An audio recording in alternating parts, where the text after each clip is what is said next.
J Bari and Persona got it like. What's up, everyone? What's up, PlayStation Nation? You are now tuned in to the What's Up PlayStation podcast. What's up? What it is? What it do? What's up? What it is? PlayStation. What's up? J Bari and Persona got it locked in the tub. Saturday mornings, y'all know what's up. What it is? What it do? What's up? What it is? PlayStation. What's up? J Bari and Persona got it locked in the tub. Saturday mornings, y'all know what's up. They don't need no introductions. You already know what you're getting, and that is facts with a discussion. The greatest to bless the mic without the needless interruptions. Face it, we got an anatomy like a little bite of me for a concussion. You know what's up, man. I mean it when I seen it. I was proud of these brothers. They entertain the people every week without cussing, and you don't ever hear the drama. They keep it clean on the podcast.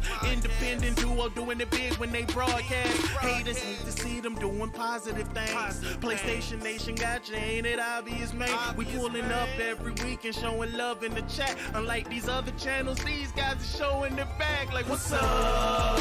What it is? What it do? What's up?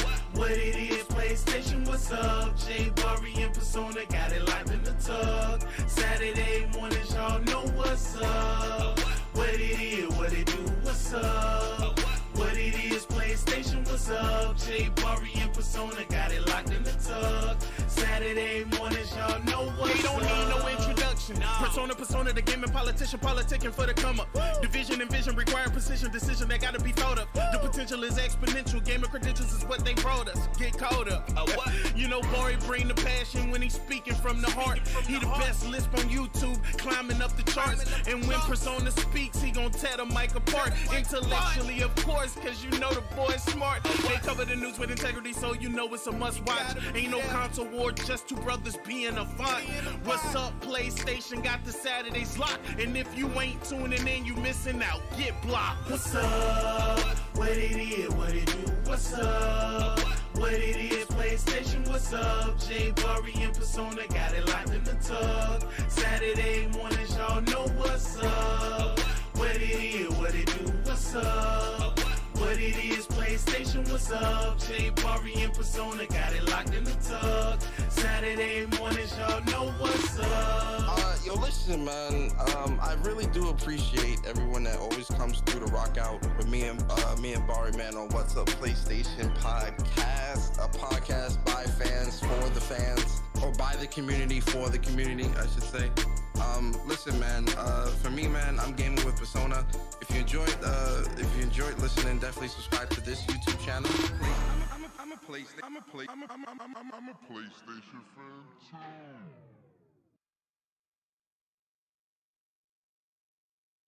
Yo, what's up, everyone? What's up, PlayStation Nation? You are now tuned in to the What's Up PlayStation podcast. What's up?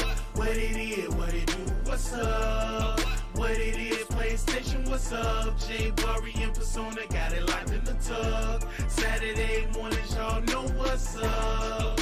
What it is? What it do? What's up? What it is? PlayStation. What's up? J Bari and Persona got it locked in the tub. Saturday mornings, y'all know what's up. They don't need no introductions. You already know what you're getting, and that is facts with a discussion. The greatest to bless the mic without the needless interruptions. Face it, we got an anatomy like a little bite of me for a concussion. You know what's up, man. I mean it when I seen it. I was proud of these brothers. They entertain the people every week without cussing, and you don't ever hear the drama. They keep it clean on the podcast. Independent duo doing it big when they broadcast. Haters need to see them doing positive things. PlayStation Nation got you, ain't it obvious, man? We pulling up every week and showing love in the chat. Unlike these other channels, these guys are showing their back like, what's up? What it is? What it do? What's up? What it is? PlayStation. What's up? J Bari and Persona got it locked in the tub. Saturday mornings, y'all know what's up. What it is? What it do? What's up? What it is? PlayStation. What's up? J Bari and Persona got it locked in the tub. Saturday mornings, y'all know what's up. They don't need no introduction. introduction. Persona, the gaming politician, politicking for the come up. Division and vision require precision, decision that gotta be thought of. The potential is exponential, gamer credentials is what they brought us. Get caught up. You know, Bari bring the passion when he's speaking from the heart. He the best lisp on YouTube, climbing up the charts. And when Persona speaks, he gon' tear the mic apart. Intellectually, of course, cause you know the boy's smart. They cover the news with integrity, so you know it's a must watch. Ain't no console war, just two brothers being a font. What's up, PlayStation got the Saturdays locked. And if you ain't tuning in, you missing out. Get blocked. What's up? What it is, what it do? What's up? What it is, PlayStation, what's up? J Bari and Persona got it locked in the tug. Saturday mornings, y'all know what's up. What it is, what it do? What's up? What it is, PlayStation, what's up? J Bari and Persona got it locked in the tug. Saturday mornings, y'all know what's up. Yo, listen, man. I really do appreciate everyone that always comes through to rock out with me and Bari, man, on What's Up PlayStation Podcast, a podcast by fans for the fans, or by the community for the community, I should say. Listen, man. For me, man, I'm gaming with Persona. If you enjoyed listening, definitely subscribe to this YouTube channel. I'm a PlayStation fan too.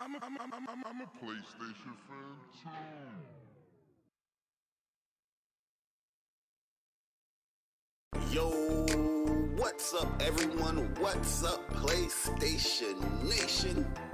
You are now tuned in to the What's Up PlayStation Podcast. What's up? What it is, what it do? What's up?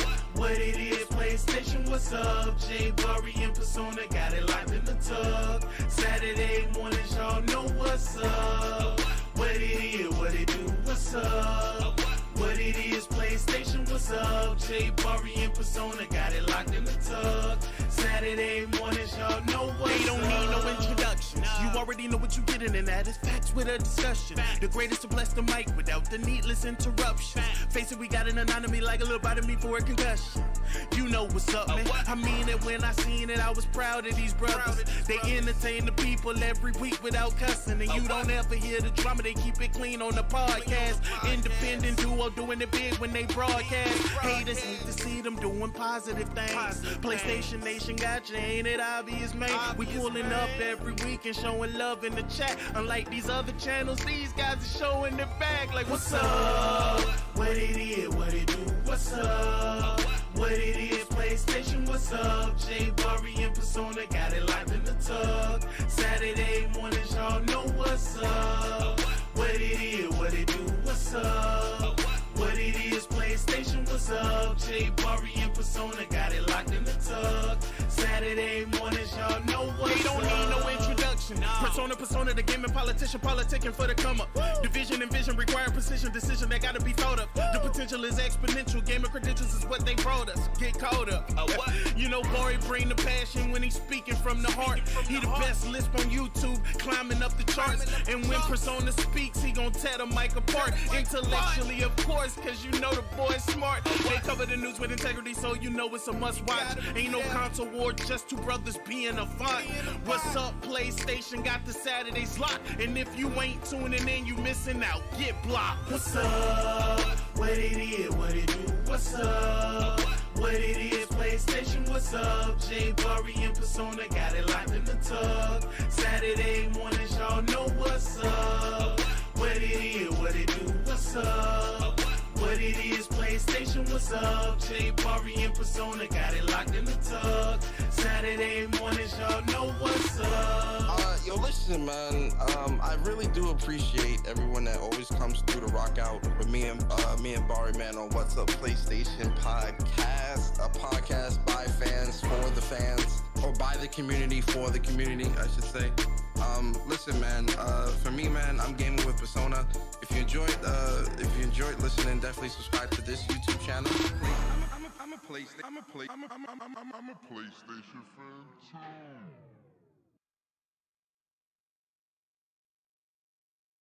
Yo, what's up, everyone? What's up, PlayStation Nation? You are now tuned in to the What's Up PlayStation Podcast. What's up? What it is, what it do? What's up? What it is, PlayStation, what's up? J Bari and Persona got it locked in the tub. Saturday mornings, y'all know what's up. What it is, what it do, what's up?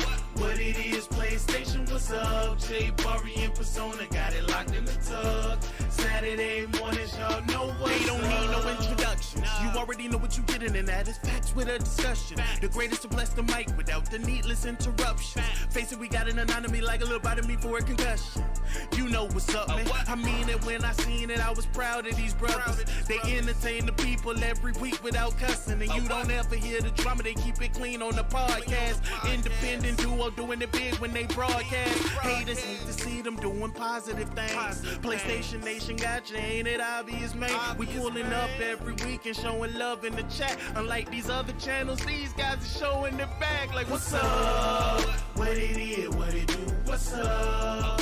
What it is, PlayStation, what's up? J Bari and Persona got it locked in the tub. Saturday mornings, y'all know what's up.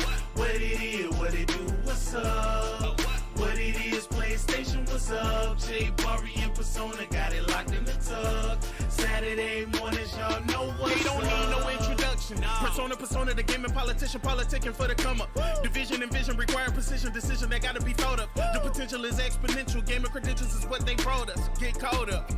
You know, Bari bring the passion when he's speaking from the heart. He the best lisp on YouTube, climbing up the charts. And when Persona speaks, he gon' tear the mic apart. Intellectually, of course, cause you know the boy's smart. They cover the news with integrity, so you know it's a must watch. Ain't no console war, just two brothers being a font. What's up, PlayStation? Got the Saturdays locked. And if you ain't tuning in, you missing out. Get blocked. What's up? What it is, what it do, what's up? What it is, PlayStation, what's up? J Bari and Persona got it locked in the tub. Saturday mornings, y'all know what's up. What it is, what it do, what's up? What it is, PlayStation, what's up? J Bari and Persona got it locked in the tub. Saturday mornings, y'all know what's up. Yo, listen, man. Oh, what's up? Oh, what it is, what it do? What's up? Oh, what it is, PlayStation, what's up? J Bari and Persona got it locked in the tug. Saturday mornings, y'all know what's up. I'm a PlayStation fan too. Yo, what's good, you too? What's good, PlayStation Nation? It's your boy Persona of Gaming with Persona and one half of the What's Up PlayStation podcast crew. And welcome to What's Up PlayStation podcast episode 105. And ladies and gentlemen, we so close. We so close. I'm getting ahead of myself. Listen, I'm hyped. I'm hyped because I'm on vacation. I'm on vacation from work. You feel me? So, you know, it's a lot of gaming that's going on, ladies and gentlemen. It's a lot of great things coming out here when it comes to PlayStation games and whatnot. And I'm happy to be here, man. I'm happy to be here, man, with all of you. And, you know, we're going to have a really, really, really great show today. We're going to have some really nice giveaways, right, for folks in the chat. We're going to have, you know, a lot of good. It's going to be a long one, too, guys. Make sure you got your pancakes, bacon, eggs, sausages, grits, waffles, your cereal, your coffee, whatever you got. Make sure you got it because this is definitely going to be a long show. We going in, you know, it's the first show of the month. So, you know, we got our community topics as well for the members of the channel that give their topics for this week. You know, obviously we got our God of War giveaways as well. Also, I know some of you might be wondering in the chat, if you just subscribe to What's Up PlayStation, trust me when I tell you, me and Bari, we appreciate that so much. But we put subscriber mode on for the chat just because there's so many God of War spoilers out here. There's so many things flying around. We didn't want to risk that. So if you haven't been subscribed to What's Up PlayStation for more than a week or more than 7 days, you might not be able to type in the chat. But trust and believe when I tell you that me and Bari appreciate your support and we appreciate you. And this is only temporary. This is only temporary to protect everybody and prevent people from posting spoilers in the chat, right? So we appreciate y'all so much, honestly. But listen, guys, I'm talking too much already. The show just started, and I'm talking too much. I didn't even get to introduce the other half of What's Up PlayStation podcast, right? Because this is a two-man team, right? We don't do 50-50. We do 100-100, because that's just how New Yorkers do things. Understand? So the best lisp on YouTube, the king of the Bronx, Mr. Jerk Chicken himself, Bari Kratos in the building. Mr. Light Skin. Mr. Mr. going back on his. Let me go. Let me not say. I'm gonna zip it up and throw away the key. But no, listen. I got my boy Bari in the building. Bari, what's good, brother? How you feeling today? What is up, Persona? Oh shit! Damn. All right. Bari Toast here. And I just want to welcome everyone to the What's Up PlayStation podcast, episode 105. Boy. That was actually pretty good. And in a few days, you boys, I can't be playing my game, and I hope you guys enjoy it, boys. We will all love it, boy. We all love for you to buy my game. I want to see 10 million sold in a week, boy. Hey, yo, that's funny. Good, guys, man? What is up, man? Welcome to another episode of the What's Up PlayStation podcast. And yeah, this one's going to be a long one. It's going to be a good one. We got some giveaways to do. And we got a fun giveaway to do as well, man. So we got the God of War Ragnarok digital deluxe editions, by the way. So you're gonna have all the drip, okay? You're gonna have all the elven drip, okay? Also, for all the weebs out there, man, we got a Crunchyroll Premium 1 month giveaway. We're gonna be doing as well, man. So if you guys want to catch up on all your anime, you know what I mean? Watch all the anime you can. You know, you probably got a little vacation. You play God of War, watch some anime. Play God of War, watch some anime. Watch some anime, play God of War. You know what I mean? We gonna hook you up. Hey, yo, facts. Yo, Bari, how you been this week, man? How's everything? Hey, yo, this week been all right, man. Listen. Yeah. You know, some questionable decisions was made this week, but overall, I've had a pretty good week, man. Yeah, a pretty good week. Yo, did you feel like this week went by quick for you? Absolutely not, man. It was closing week. Okay. So like Monday, Tuesday was very kind of crazy for me. We did a space this week as well, which kind of made it go faster for like Tuesday, but it was still, you know, it was more so like the background work stuff, not like I got to communicate with a whole bunch of people. So yeah, that space definitely helped. Yeah. You know, get through that day. But now I don't feel like it went fast at all. I feel like it went slow. You know what I mean? Yeah. How's your week been going, man? Did you make any questionable decisions? Did I? Nah. Oh yeah. Oh, you know what's funny? I just realized what the questionable decision. Are you going to mention it here, or you're not going to say nothing? I'm going to mention it in a spotlight in a J Bari way. Gotcha. All right. So we'll save it. I know what the questionable decision is, guys. That's what he's talking about. But for me, you know, I think this week did go by quick for me, right? Because and I said this last week on our show on episode 104, where I said I was going to make myself extremely busy this week at work because I've got projects and deadlines anyway. So I was like, you know what?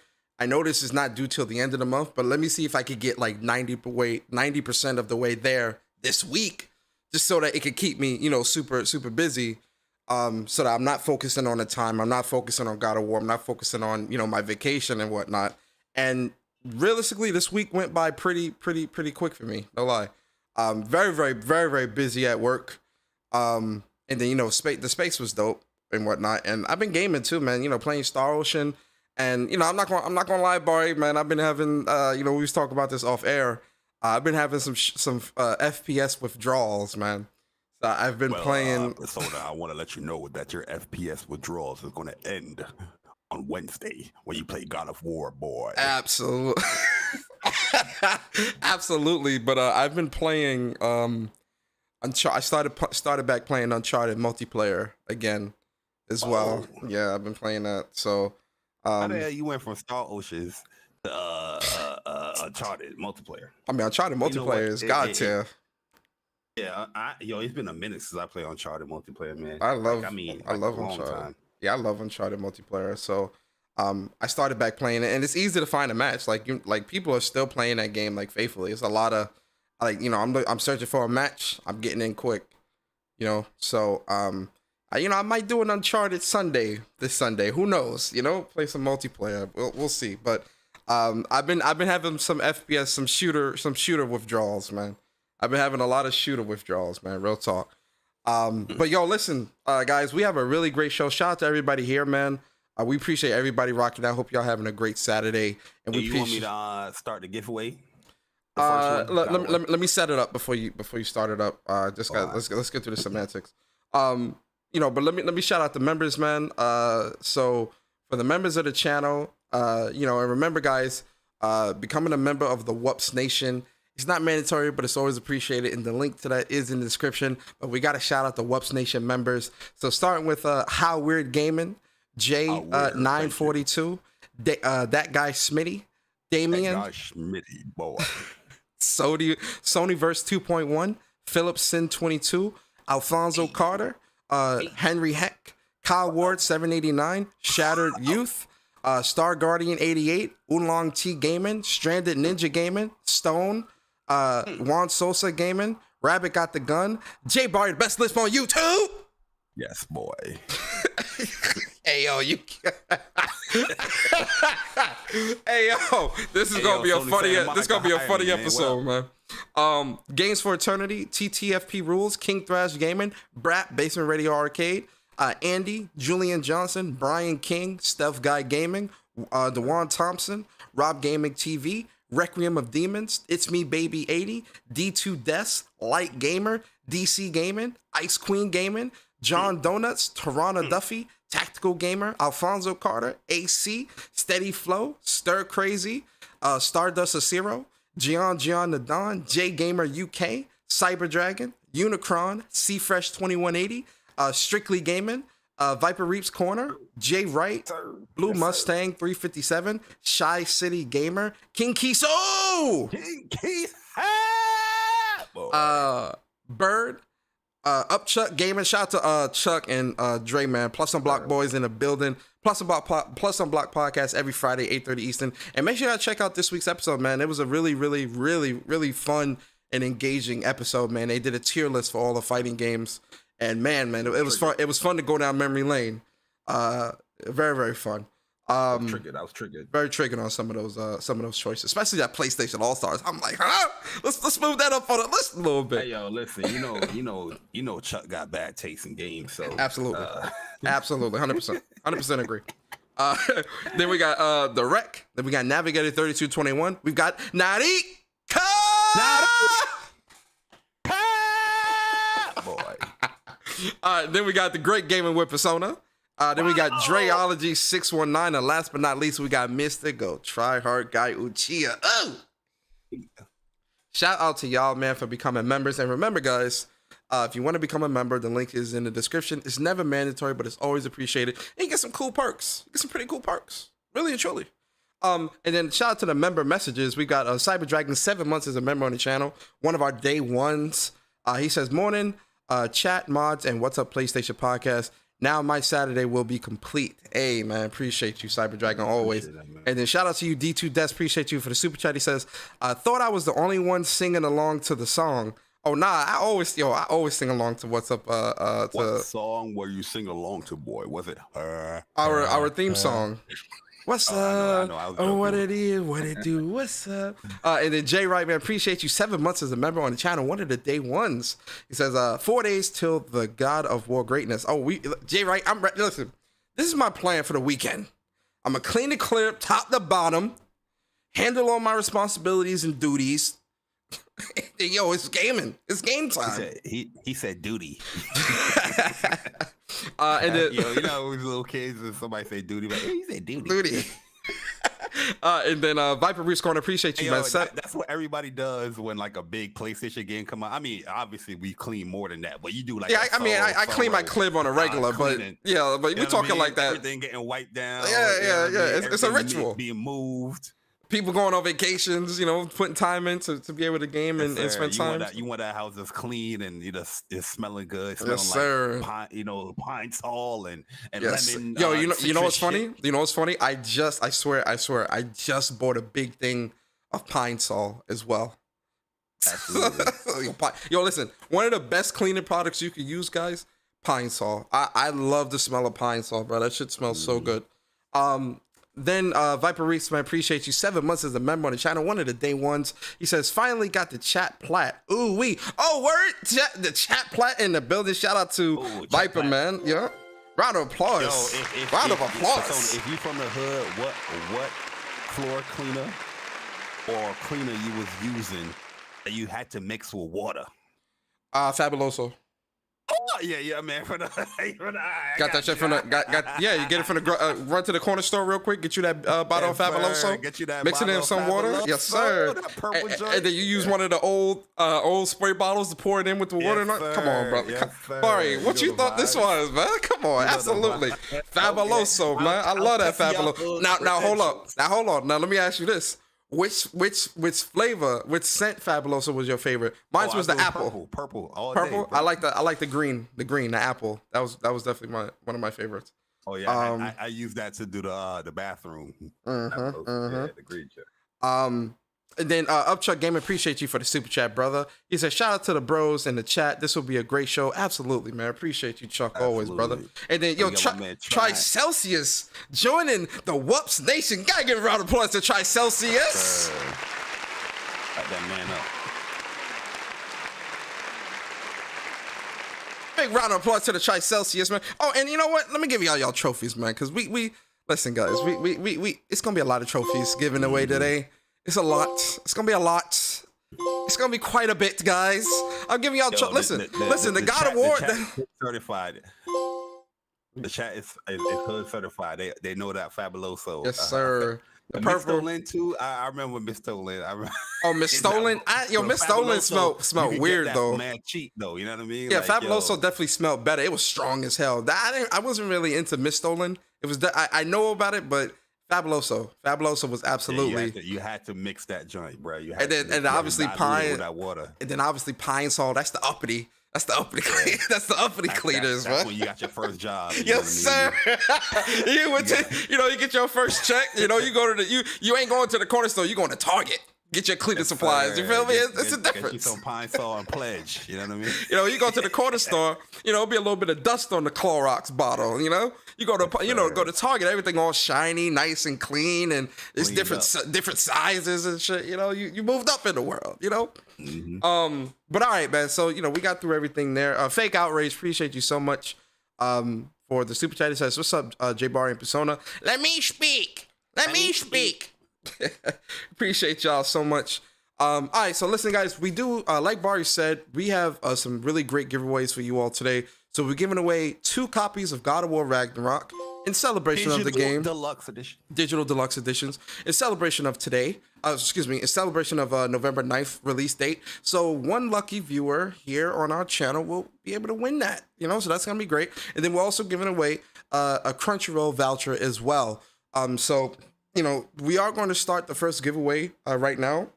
So go ahead, Bar. You can start it up. By the way, whoever wins this giveaway, the announcement is today, but obviously we have to wait until the package has landed for us to give you the code or whatnot. So that Wednesday, whenever we get it, just make sure you have your DMs available so we can DM you the code for God of War Digital Deluxe. Yes, sir. I'm starting the giveaway right now. It's going to be > give me God of War in the chat, and you got to do it in caps. And you'll be in the running for you'll get a ticket. Mm-hmm. So good luck to whoever wins that, man. And like I said, you have 2 chances to potentially win a digital deluxe version of God of War Ragnarok. Just if you do win, be ready with your Twitter account, or even your PSN or whatever, and we can send that to you. Just make sure you're on Twitter as well, man. So we can send that. Yeah. Yep. That's what All I right. just wanted to say. All right, guys. So let's get into how we do things here on the What's Up PlayStation YouTube channel. So we got to talk about the games releasing for this week, and it's been a pretty interesting week for releases, Bari. So for this week, we've got Missile Command Recharge for the PS5, PS4. Oh, yo, that came out. Yo, man, I need a review, Bari. I need that review. Oh, I might. We'll see. And then we've got Tractor Journey for the PlayStation 5 and PlayStation 4. We've got Doraemon, Story of Doraemon is cool though. Doraemon, Story of Seasons, Friends of the Great Kingdom for the PS5, PS4. We got Hat Up. We got Hat Up for the PS5, PS4. We got Shatter. Hat Down. That's the sequel. Then we got Shatter Remastered Deluxe for the PS5, PS4. We've got Delivery Driver, the simulation for PS4. Nah, Persona. Nah. Yo, you know what? What happened? One thing I always said or I always disagreed with Colin Moriarty is how the PlayStation Store have like the games available, right? Like, so he had an issue with like how they curated what enters the PlayStation Store as far as these games and these easy games and all that stuff. But yo, every single week we have been reading a simulation game.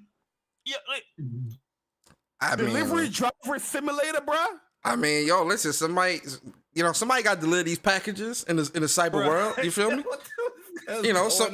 Somebody probably woke up one day and said, I wonder what it's like to be a FedEx driver. You feel me? And they created the game. Shit. Yo, now I'm seeing what Colin is saying. Cause I'm seeing all these putt, whatever, and lump jump and all that shit. Stroke the headshot. Yo, it's a lot of them stroke games in the store. So I was looking at the PlayStation Store yesterday, because I was very tempted to get something. I won't say what it is, and I saw all these stroke games, and I'm like, damn, what the fuck? Where's all these stroke games? Like, what is going on? At first, I disagree because I'm like, you know what? People putting out their game, you know what I mean? As long as they're making money, you know what I mean? But yo, now it's just like anything's on that. Yeah, it's a lot. It's a lot. All them jumping food games. I saw the jumping Halloween burger in there. I'm like, geez, man, it's a lot of this out there. Then we got Die by the Blade for the PS5, PS4.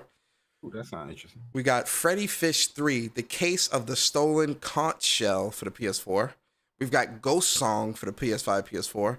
We've got I know you used to collect them conch shells too. I used to collect conch shells. Nah, I never collected conch shells. No cap. You never collect no seashells and nothing like that? Nah, I leave seashells by the seashore. By the seaside. Gotcha. And then we got Horsetails, Emerald Valley for the PS5, PS4. We've got Putt Putt, Saves the Zoo for the PS. Let's go. What's the game again? Putt Putt. We got Putt Putt, Saves the Zoo for the PS5. And then we got Putt Putt, Travels Through Time for the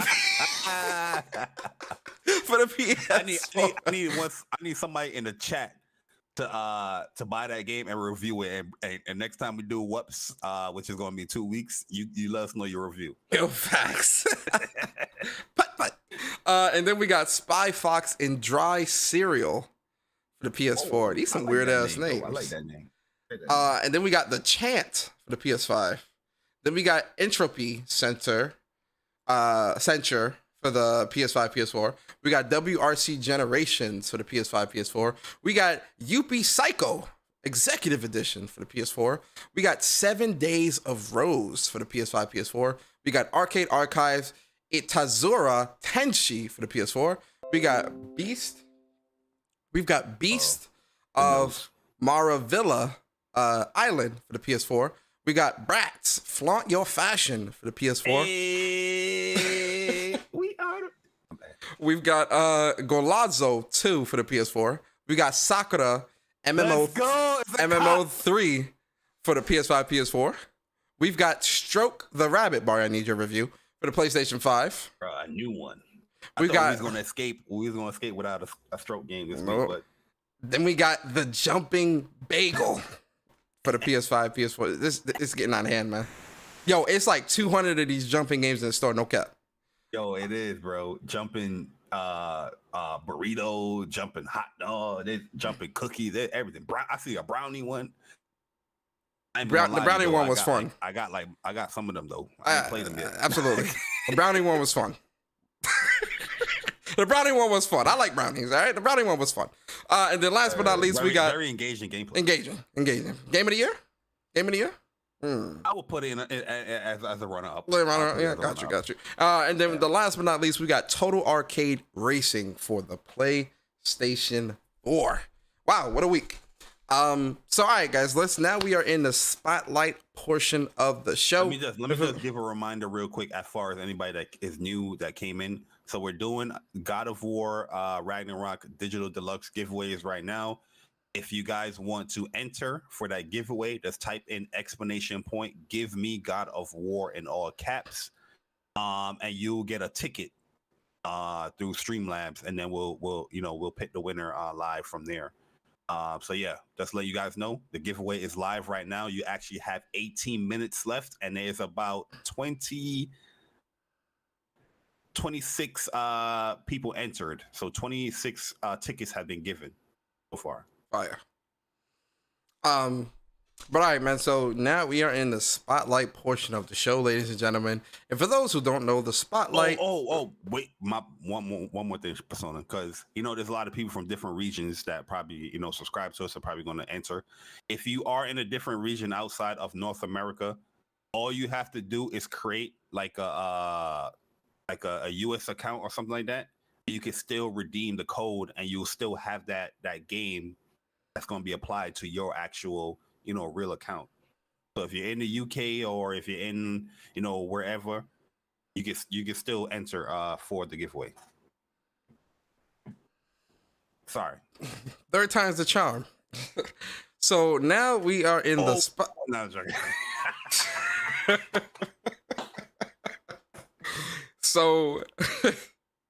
So now we are in the spotlight portion of the show. And for those who are new here, spotlight portion of the show is where me and Bari give you a game or games if we decide to break the rules that we think y'all should check out, right? It could be a brand new game, it could be an old game, it could be a game from your childhood, it could be a game that hasn't even released yet. The purpose of the spotlight is to spotlight games that we think you, the community, should check out. So Bari, starting with you, bro.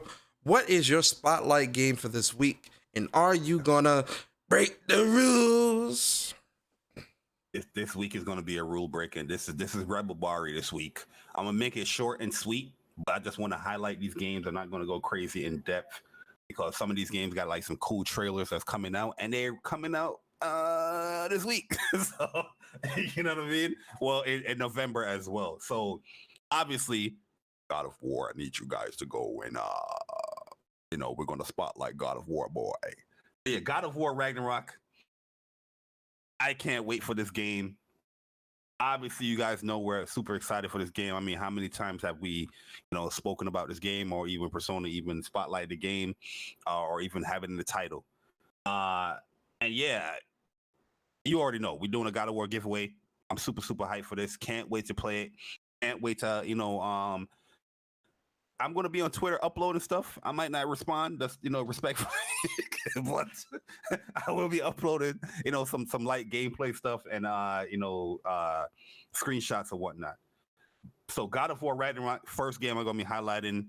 Happy God of War Day on Wednesday. You already know the vibes. You already know what's coming. The next game I want to highlight, because this trailer was so fucking dope, was Sonic Frontiers, man.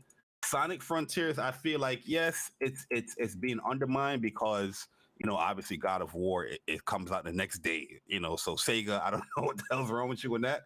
But, yo, that last trailer for Sonic Frontiers, if you guys missed it, it was called the Showdown trailer. And if you are a Sonic fan, I don't know. I don't understand how you cannot get hyped for that. You know what I mean? Showing Super Sonic and who he's going to be showdown fighting against and all that stuff. I personally feel like Sonic Frontiers just look amazing. Like an open world Sonic game. It ties in with the whole 3D Sonic, but has 2D Sonic elements on top of like actual combat elements. The game looks like it's going to be dope. I'm going to be foot dipping in it. For that Tuesday for sure, because I'm off. That's the reason why I took the Tuesday off. Because originally I was just going to take Wednesday, whatever off, but I was like, you know what? I got to dedicate some time to Sonic Frontiers. It looks dope. So yeah, Sonic Frontiers, guys. Obviously, I know a lot of people's not going to buy it day one, but I think you should look into this game if you're interested and looking for like a new experience for Sonic, for sure. The Evil West. The Evil West is going to highlight, man, because this game from day one, from Jeff Keighley's Summer Game Fest, looks amazing. It was one of the first games that like probably intrigued anybody that watched the Summer Game Fest. And every time I see this game, it continues to impress. So yeah, Evil West, we're going to talk about it later. I'm not going to go fully indefinite, but it's like a third-person action shoot-'em-up game. And they announced a cool little feature that's coming to the game that we're going to talk about later as well. And Final Fantasy VII Crisis Core, you already know the vibes. That game comes out in very, very soon. That's a little bit over a month. And if you guys haven't played Crisis Core yet, I highly recommend you buying this game, because if you just want to get more enriched within the Final Fantasy lore, this is the starting point. This is the origin of everything when it comes to Final Fantasy VII. I mean, there's obviously other things, but this is probably the main game that people is going to actually get to play. So yeah, Final Fantasy VII Crisis Core. You already know we have broken this game down. We have gotten things right as far as new mechanics when it came to it already with the breakdown.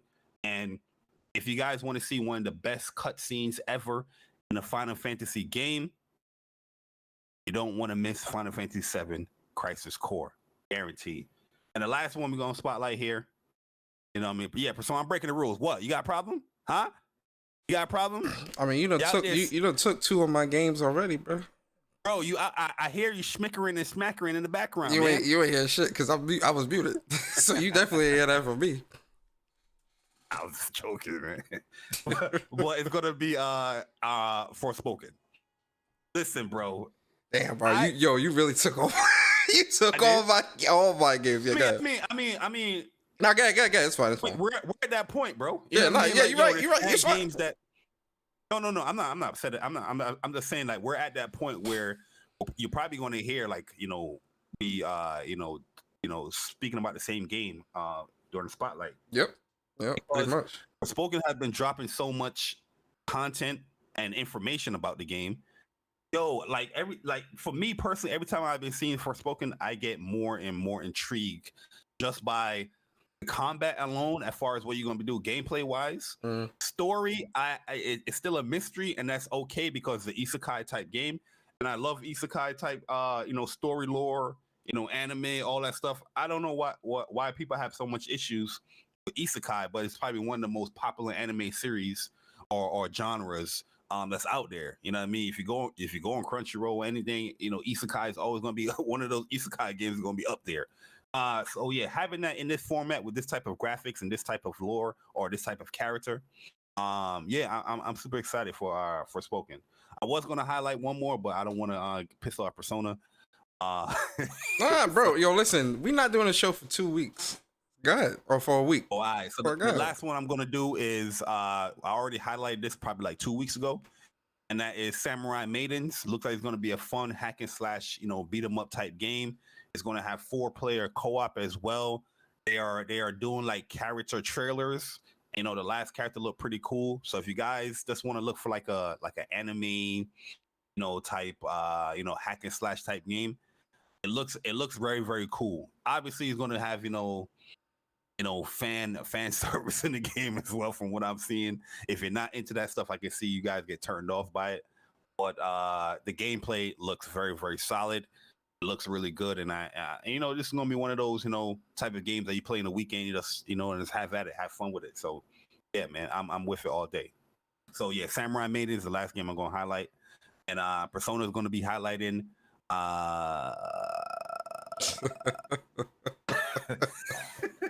Hey Bari, I think you missing the game, huh? I was gonna say Final Fantasy 16, but no, not 16. We talking about something that start with a C. Let me move on. Let me move on. Let's move on. No. All right. So I have a new segment here. A game I will not spotlight. Okay. The spotlight has been broken. Thanks for reminding me, man. Call of Duty Modern Warfare 2.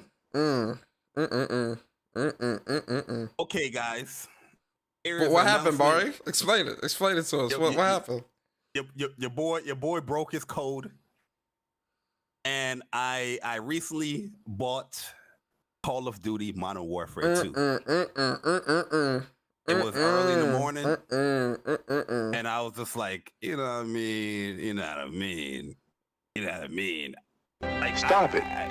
Get some help. Respectfully, I had to experience it myself. You know what I mean? Just for the things that I want to speak about and have conversations about, right? So bought the game. My first game in the game was starting a match in progress. I was level 1 and everybody was level 55, right? Everybody level 55 in the goddamn game. I leveled up probably about, I want to say like 4 levels. I didn't do bad, but it was a horrible thing, right? The next game I had, I actually did really good with level 55 players. I think it was like 31 and like 8 or something like that. But now the game is, you know, I feel like I don't know what the fuck is going on with Call of Duty, man. Persona, it's bad, bro. It is it's a bad game. And I can't recommend it. Hey, you do the Naruto song? Yes. And I can't recommend it, bro. Like it's a horrible game. Like hit detection, bad. And I want to say that because of the type of lock.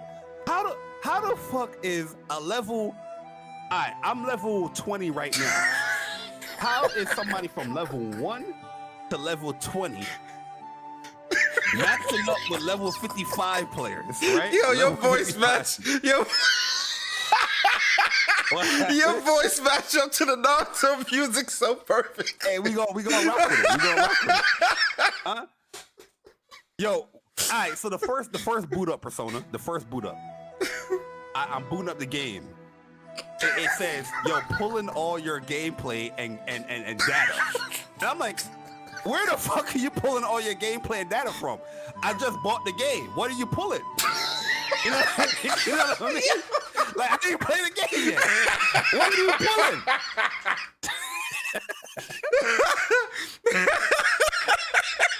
And I really believe this is that they are pulling the Call of Duty stats from the previous games and from the beta to assess where you're gonna line up, you know, when you play the game. And yo, the guns do feel good. I feel like the idle sway is way too much in my personal opinion. But yo, really and truly, the connections is not horrible, but it's so bad that there's times where it's like, yo, how did you on a question? How am I losing that gunfight there? I'm hitting this person point blank range. This person dropped me 2 bullets, and I'm dumping a whole half a clip.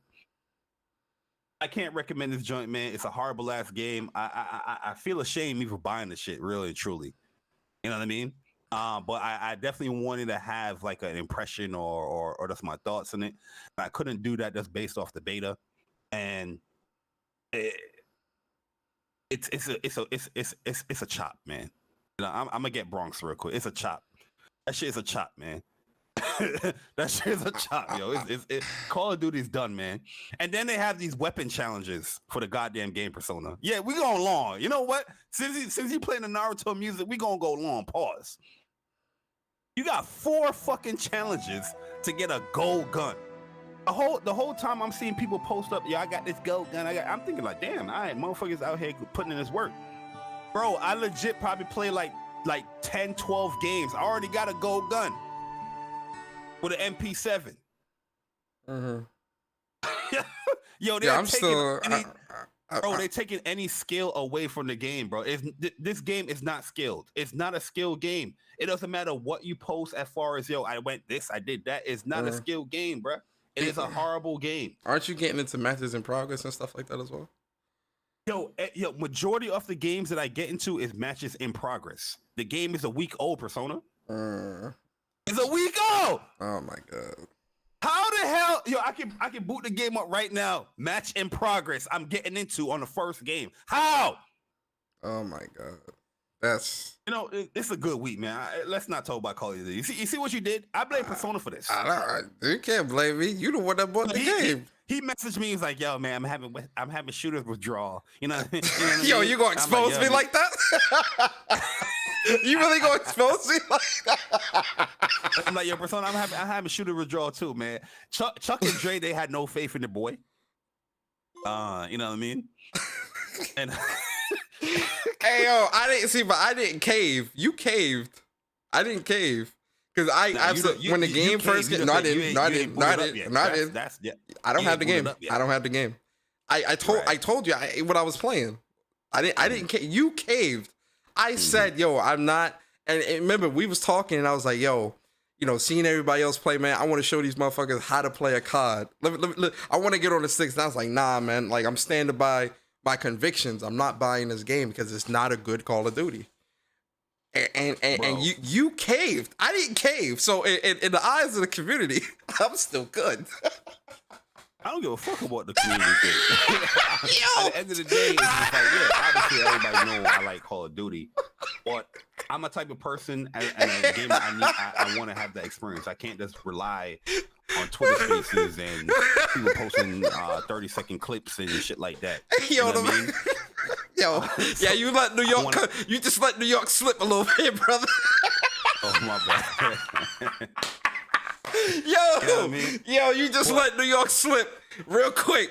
And I got you, brother. So okay. He's not giving a fuck about the commission. Oh no, when I say that, I mean I don't give a people can say whatever they want. I don't really care about that. You know what I mean? They're not playing the game. I'm not, or they're not playing the game for me. That's my issue. I don't want nobody playing the game for me. Let me know, because everybody just let me know. I'd rather experience it. But well, I get that though, because and that's kind of my whole thing too. I want to play it. Like, I know people saying, "Oh, it's this and that." I can't really have an effective conversation like how I want, because I know so much about Call of Duty, but this is the first COD I really legit skipped out on. I did not buy. So when I'm listening to people have these conversations, they're not going in depth enough. They're, and I just like, I want to weigh this against my own experience, and I can't. So I can't. I'm not qualified to speak because I have not played the full release of the game. This game is so bad, Persona. They have 100 attachments for guns, right? Every gun have all these lucrative, crazy amount of attachments, but every single attachment fucks your gun up, your recoil, your accuracy, your idle sway, your aim sway. It's like, yo, what are these fucking attachments good for? Some of them don't even make no sense. You would think an attachment that would help stuff like recoil or aim, stability. You would think that would be in that category, but then it would be oh, put this grip on your gun. You will have your ADS speed up, but you will lose recoil control. Your idle sway is gonna be strong. Your crouch accuracy is gonna be low. I'm just like, it don't even make no sense. So what's the point of adding a grip? You know what I mean? It don't make no. The game. I feel like I don't like the fact that all the attachments. And this is something I was saying in the beta. All of the attachments penalize running gun players. Everything. It does. Every single attachment in any gun that you use penalizes a running gun player, and I don't like that. I do not like that. And I forgot who I was watching. One of the big COD YouTubers.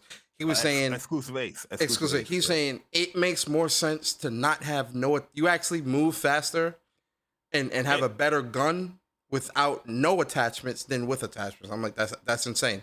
That's absolutely insane. It is. It make bro. You put a barrel on your gun so you can have more range damage, or that's a longer range damage per range or whatnot. And with a barrel will increase your accuracy, or sometimes, or it will increase your not increase, but it will better your idle sway. When you aim down sight and the gun is swaying. That's why the barrel is there. Sometimes it will improve that, but no, it ruins it. And I'm just like, yo, so what's the point of having a gun that will increase your range and damage, but you can't hit shit because you aim down sight? Your gun is just moving crazy. It don't make no yo, bro. It makes no sense. And the footsteps they didn't tone that shit down at all. I can hear footsteps from deep. They can hear my footsteps from deep. Majority of the matches that I'm in, everybody's just sitting down and they're listening to it. They listen to your footsteps from deep and they know where you're at. It's crazy. Not saying that you can't run a gun, because there's times I got clips where I'm running the gun in. I got a whole relentless 15 kills. That's mowing down these dudes. I was about to go crazy. These dudes, because the last game I did, I tanked on purpose, right? So I was like, let me test this shit. I tanked like 2 games. So I went like 3 and like 20 something. And the other game was like, I went like 3 and like, it was like 30 something. And the next game I had, it was just like this. It was a god lobby. I was like, oh shit. These dudes don't know what they're doing. And I'm just like, relentless, boom, boom, boom. And I think that's what a majority of people are doing, because you have no fucking stats. You don't have no stats to look at, or you don't have no leaderboards to look at. Who gives a fuck on how you did the last 3 games? Who cares? Which is very weird. That's a very weird design choice, to not have stats, barracks, something that's a staple in Call of Duty games for years. To just not be there anymore. Cards, bro. Like you know, no calling cards. Like calling card challenges. They have some of it, but you can't even look where you can get it or what you can earn. You don't have that shit. Then there's no. I saw that there was no notification whenever you get like a gun, camo or something like that. It's like, what is who play tested this game? You know that. Bro, then there's this border map, right? I finally played that. That was actually where my first match was, that infamous border map. And the cars that's on the map, they can blow up.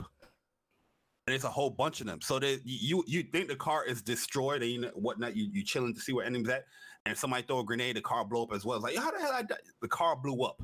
And it's a whole bunch of, it's just like, yo, the beginning of that map, everybody's throwing like grenades and shit just to blow up the car so they won't die, by accident or whatnot, by a car that's getting shot or whatnot. It's a dumbass map, bro. Yeah. I mean, well, enjoy your, enjoy burning away $70. We'll see. Maybe Black Friday when it's $20, I'll pick it up or something. I don't know, but bro, that game is gonna be dead in a month. So it's all good. Oh man. Wow, this is probably a spotlight for the books, Bari. This is definitely a spotlight. A spotlight / unspotlight for the books. This is definitely going down. This will like Batman. We broke the this will definitely go down in WUPS history as one of the most epic spotlight unspotlights in WUPS history. How do I follow up after that? I honestly can't. But so my spotlight games for this week, ladies and gentlemen, first and foremost is God of War Ragnarok. Y'all know I've been spotlighting this game every day for like the past 3 months, 3-4 months or longer. We're here. We're very close to the finish line, guys. 4 days until God of War Ragnarok. So, it's definitely going to be a really, really fun experience. Like, I mean this when I say this. I did watch a couple of reviews. It's funny too, because I was actually going to include that in our news, but I was like, I don't, we don't care about reviews like per se, but I would be lying if I said I didn't check some of them out just to see what people were saying. You get what I'm saying? So I was going to put that in the news, but I didn't. But I did look at some of the reviews. Plus, a lot of them has like some spoiler shit. Like I watched, like stuff that I would think I wouldn't want to see. Like I got like in terms of like Odin, like they revealed, like they showed how he looked. I was like, I kind of would have wanted to see that in the actual game. But it's getting glowing reviews and stuff like that, which I'm very happy for the team, just because they worked so hard. And I rewatched last night. I rewatched Raising Kratos just to kind of re-understand like what the team went through to even get to the point where they were with 2018, and then here we are, fast forward now in 2022 with Ragnarok, and it's getting glowing reviews as well, and just the success with Sony Santa Monica with rebooting a franchise like God of War and making it refreshing and reaching not just the nostalgic audience but also a new audience as well. I think that's a monumental feat to take on, a monumental task to take on, that Cory Barlog and the team And then Eric Williams. I was transitioning from the first one to the second one. I literally was going Corey Barlog and the team, and then Eric Williams and his team, and building out both God of War 2018 and God of War Ragnarok. These guys are legends. Sony Santa Monica are legends. Just to rebuild this franchise into something new and refreshing. With Ragnarok, I can't wait to play this game on November 9th. I'm really, I mean this when I said it, I'm really no-lifing this game. I'm really putting a lot of time, every nook and cranny, every line of dialogue, everything. I'm really going to put a lot of time into this game, and I can't wait, man. November 9th, we're 4 days away, guys, so... God of War Ragnarok. Can't wait. And then my second spotlight, yes, I'm breaking the rules. Yes. Bari got to break the rules. Why can't I? Oh. Then my second no rules. Nah, you shattered them. Put it through a wood chipper. I didn't. My second spotlight for this week is actually Uncharted Lost Legacy, or I should say Uncharted multiplayer. Like I said earlier, I have been playing Uncharted multiplayer for the past 2 days, and just because I'm having shooter withdrawals, and this game is still so fun, man. It's the multiplayer is so fun, so good. Still finding matches without a problem, and I'm really enjoying my time with it. I think I'm gonna stream some Uncharted multiplayer, probably either tonight or tomorrow. Most likely tomorrow. But Uncharted multiplayer, Lost Legacy multiplayer, or Uncharted 4 multiplayer, either, it's all the same thing. Man, I love this multiplayer. And I've been playing Uncharted multiplayer for a long time, with the start of Uncharted 2. So I'm cemented in that community. And then my last spotlight, damn, Bari took on. That's it. I'll leave the spotlights at those two games. Were you upset because I said the games that you gonna say? No, it's fine. Actually, no. I do have a third spotlight. Just say the goddamn games, I'm gonna say the goddamn games. If you give me a chance to say the goddamn thing, I'm gonna say the goddamn games. Let me speak. So I say the goddamn games. Let me speak. So my third game actually is going to be Octopath Traveler 2. This comes out in February. I love Octopath Traveler 1. Obviously, I'm going to go back and finish it, guys, but I put about 50 hours into it. But I love that game so much. And the reason why I stopped playing it was because I was hoping it would come to PlayStation, so I get a platinum. It didn't come to PlayStation, or as of right now, it's not coming to PlayStation. So I'm going to go back and finish the first one before the second one comes out. But Octopath Traveler 2 is coming to PlayStation 5. It's going to be its own story, so it's not a continuation from the first game. So you don't need to play Octopath Traveler 1 in order to understand the story of Octopath Traveler 2, because it's its own thing. And I think that's probably part of why Square's not really rushing to put this on PlayStation. But they need to. I agree. But Octopath Traveler 2 looks amazing. It had a new trailer this week that also looked really dope, where they were talking about the merchant and the prisoner, which is two of the characters that you'll be able to play as in the game. And it was kind of showing off some of the moves and abilities that they'll have within the world, and kind of giving you quick little synopsises of some of their story and what they've gone through. This looks like, it definitely looks like a huge step up, even in the storytelling of the characters. It looks just more engaging, much more serious, much more fleshed out. So Octopath Traveler 2, that's a day one. I cannot wait for that game. That's getting played on PlayStation 5, and we're absolutely getting a platinum in that. So I can't wait. So those are my spotlight games for the week. Yeah, but shout out to PlayStation with a description for Octopath Traveler 2, where they talk about the success in Octopath Traveler 1, but don't have it listed. But don't have it, exactly. Now, here's my theory, though. I think that Octopath Traveler, they're going to do it. I feel like it's going to be a double pack, or in February, or January or February, even December, who knows? They're going to give Octopath Traveler 1 for free for PS Plus. I just can't see PlayStation getting this second game and not saying, yo, Square, you got to give us the first one, January. Too. Yeah, here's Octopath Traveler 1 on PS Plus. That's going to be it. It's going to be the PS Plus game, yeah. But we'll see, right? I mean, listen, I'll be buying that, though.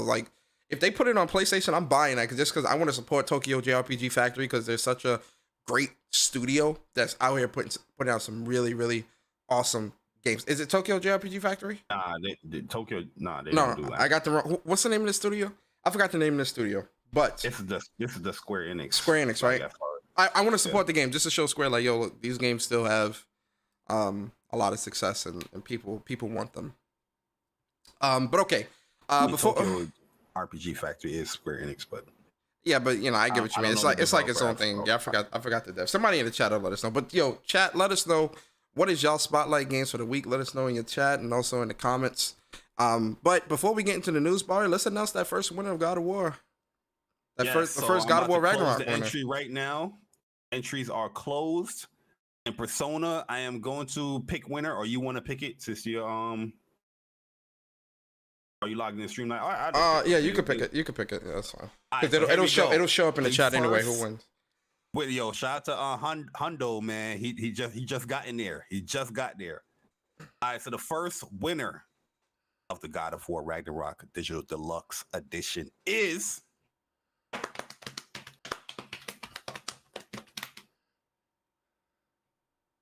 B Money. What? B Money is the winner. Yo, shout out to my man B Money. That's my guy. Shout out to B Money, man. Shout out to B Money. Yes, sir. B Money, if you're in the chat, I know he's in the chat, but yo, B Money, you know what I mean? Let us know, B Money. Are you there? Are you there, B Money? That's fire. That is fire, man. Congrats to B Money, man, winning that first copy of God of War Ragnarok. Yes, sir. Digital Deluxe Edition. That's dope. That's dope, man. You want to start the second one before we get into the news? I'm going to start the second one, but I just want to make sure B Money. Let me add him. Let me see if he's in the chat. Let's add him. Yeah, he's in the chat because I'm able to add him. The chat. Yep, in the chat. Yeah, congrats to B Money, man. Cool guy.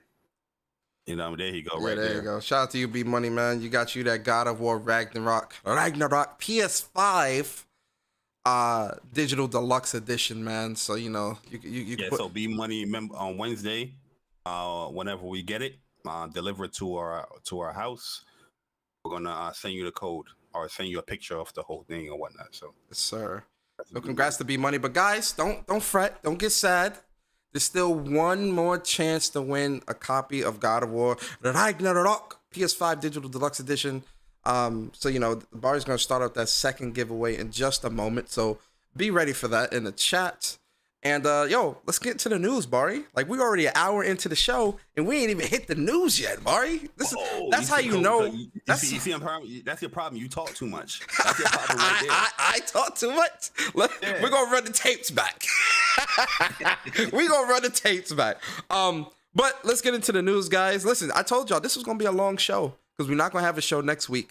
So we're going to make this one extra special. It's a celebration, PlayStation Nation. God of War is coming out. A lot of great games. You know, we getting into the holiday season. It's a celebration, PS Nation. So, you know, it's gonna be a good show. So, you know, sit back, relax, man. Hope y'all got your snacks and your breakfast and whatnot. But all right, let's get to the news, man. So, Bari, man, let's talk about this celebration of Ratchet and Clank, man. So Ratchet and Clank is celebrating 20 years. 20 years. My God, man. I can't believe it's been that long for Ratchet and Clank, man. Such a great series. What's your favorite game in the Ratchet and Clank series? Do you know? Mine was always Deadlock for the PS2. Nah, I will. That's a good one. I would definitely have to say I'm leaning towards Crack of Time. Okay. PS3 Crack of Time. Yeah, PS3 Crack of Time. Okay. Because Crack of Time was like, that was my first one on PS3. I don't know if there was a one before that, and I was loving the hell out of that game, bro.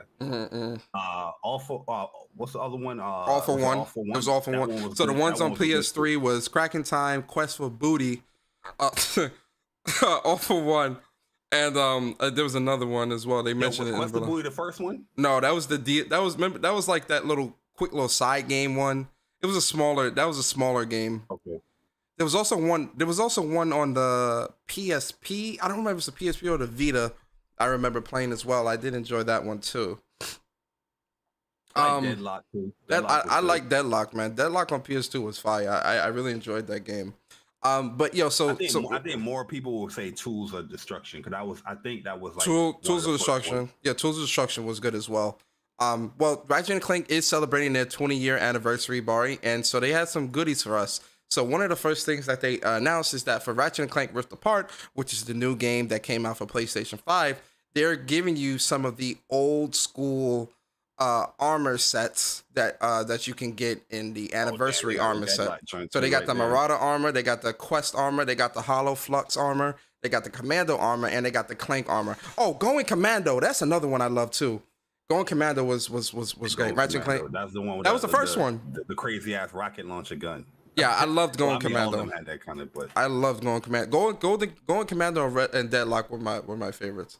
All right, so that's not the only thing either, Bari. One of the other things too. So we know that Ratchet and Clank for the PS Plus Premium, we already have Ratchet and Clank Quest for Booty, Cracking Time, All for One, Full Frontal Assault, and Into the Nexus. Those are already available on PlayStation Plus Premium. What's coming as well on November 15th is Ratchet and Clank Going Commando, Ratchet and Clank Up Your Arsenal, Ratchet and Clank Deadlocked, and Ratchet and Clank Future Tools of Destruction. So all three of those, like all the games. So essentially all of the games will be on PlayStation Plus Premium because they're all considered classics with PS3. So they're all going to be streaming, unfortunately. But these will all be available on the 15th. How you feeling about that, Barry? I think it's about time. You know what I mean? That a game like or a series like Ratchet and Clank. I'm surprised that it's actually taking that long for them to have the whole series on there, but it's cool that everything is being added. It's finally got there, and yeah, it's a great series that a lot of people can get into, especially like the last one, Rift Apart. So yeah, I'll definitely have like a whole. Shout out to my man Jack, because Jack been doing like a whole.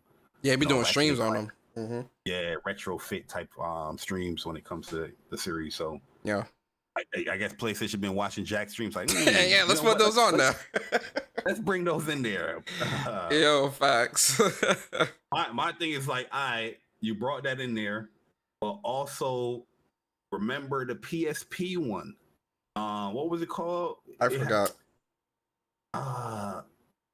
Damn, man. Somebody let us know. Somebody let us know in the chat. Let me see. Ratchet and Clank PSP.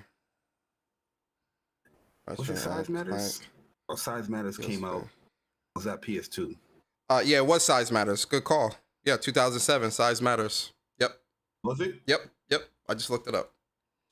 But yeah, man, like what about that? That's coming to PlayStation Premium. You know what I mean? Are you bringing that there? Mm-hmm. Things like that. That's the stuff that we want to see as well. I think this is great that they're bringing all the games to the service, but the premium stuff we want to see the PS1, the PS2, the PSP stuff, as well. So bring that game there as well. You know what I mean? Don't forget about that.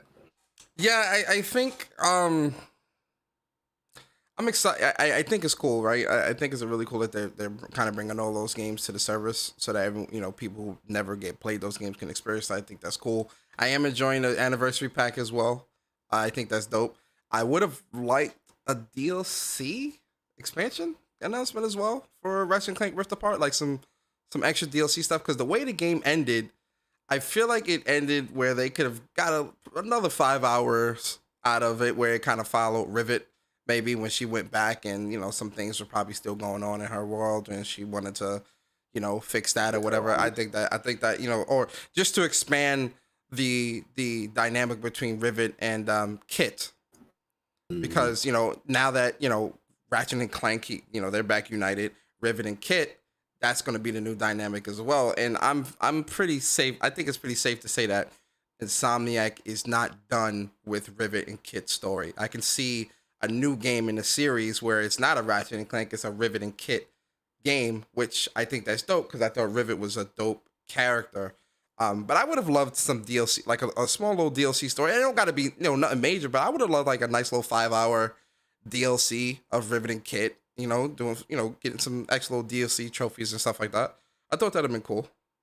Or even, just because we see PlayStation doing this more consistently now, I would have liked if they also would have did some DLC trophies where it's like, a New Game Plus trophies or play on the hardest difficulty trophies, in honor of the 20th anniversary and whatnot. I thought that'd have been cool too, just to get, more eyes on the game, more people back to the game, playing a new playthrough, because I absolutely would love that.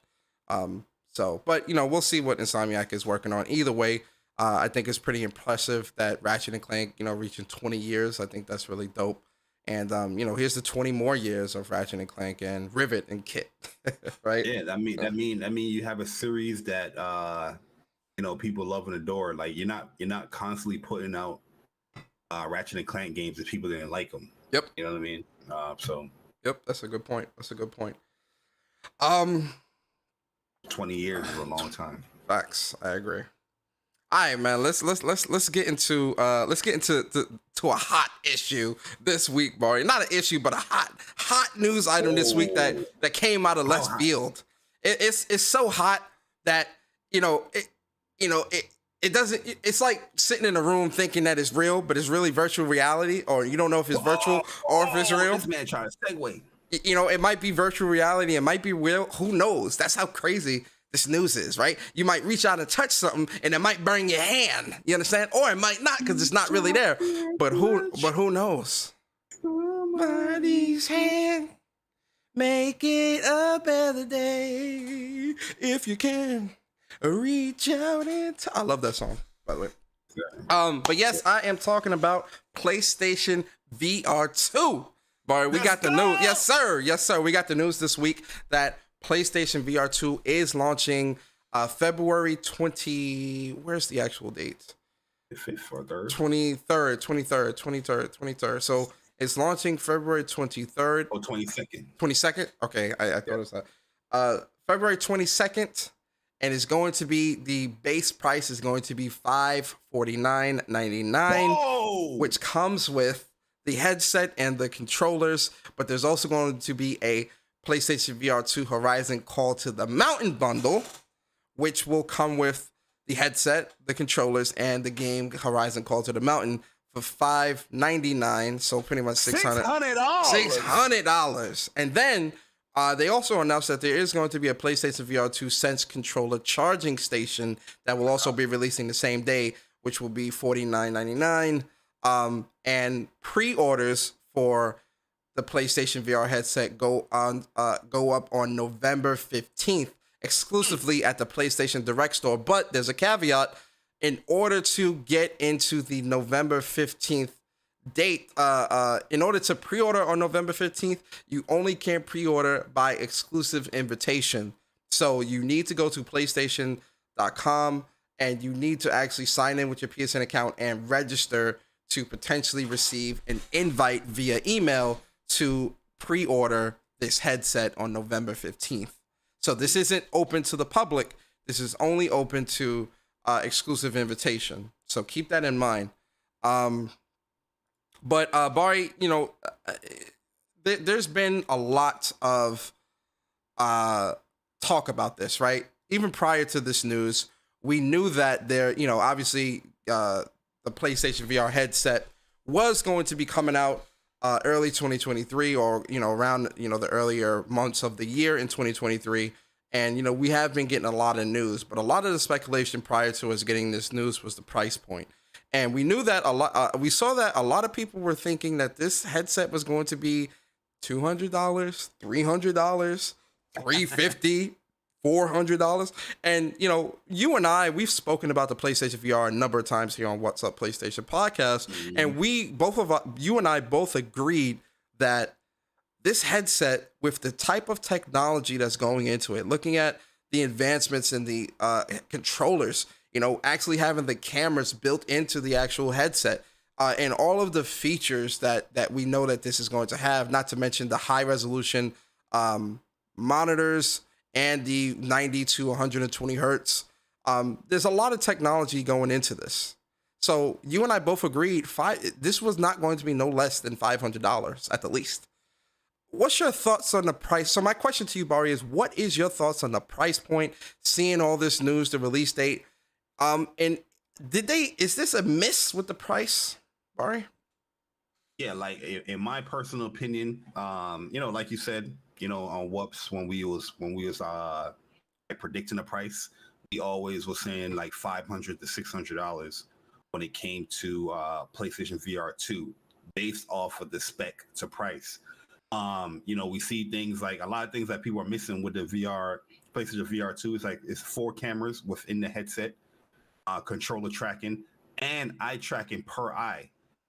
Some VR premium ones that are on PC don't even have that type of feature with the eye tracking per eye, and the panel resolution per eye is much higher than even the best or the highest priced VR headset out there.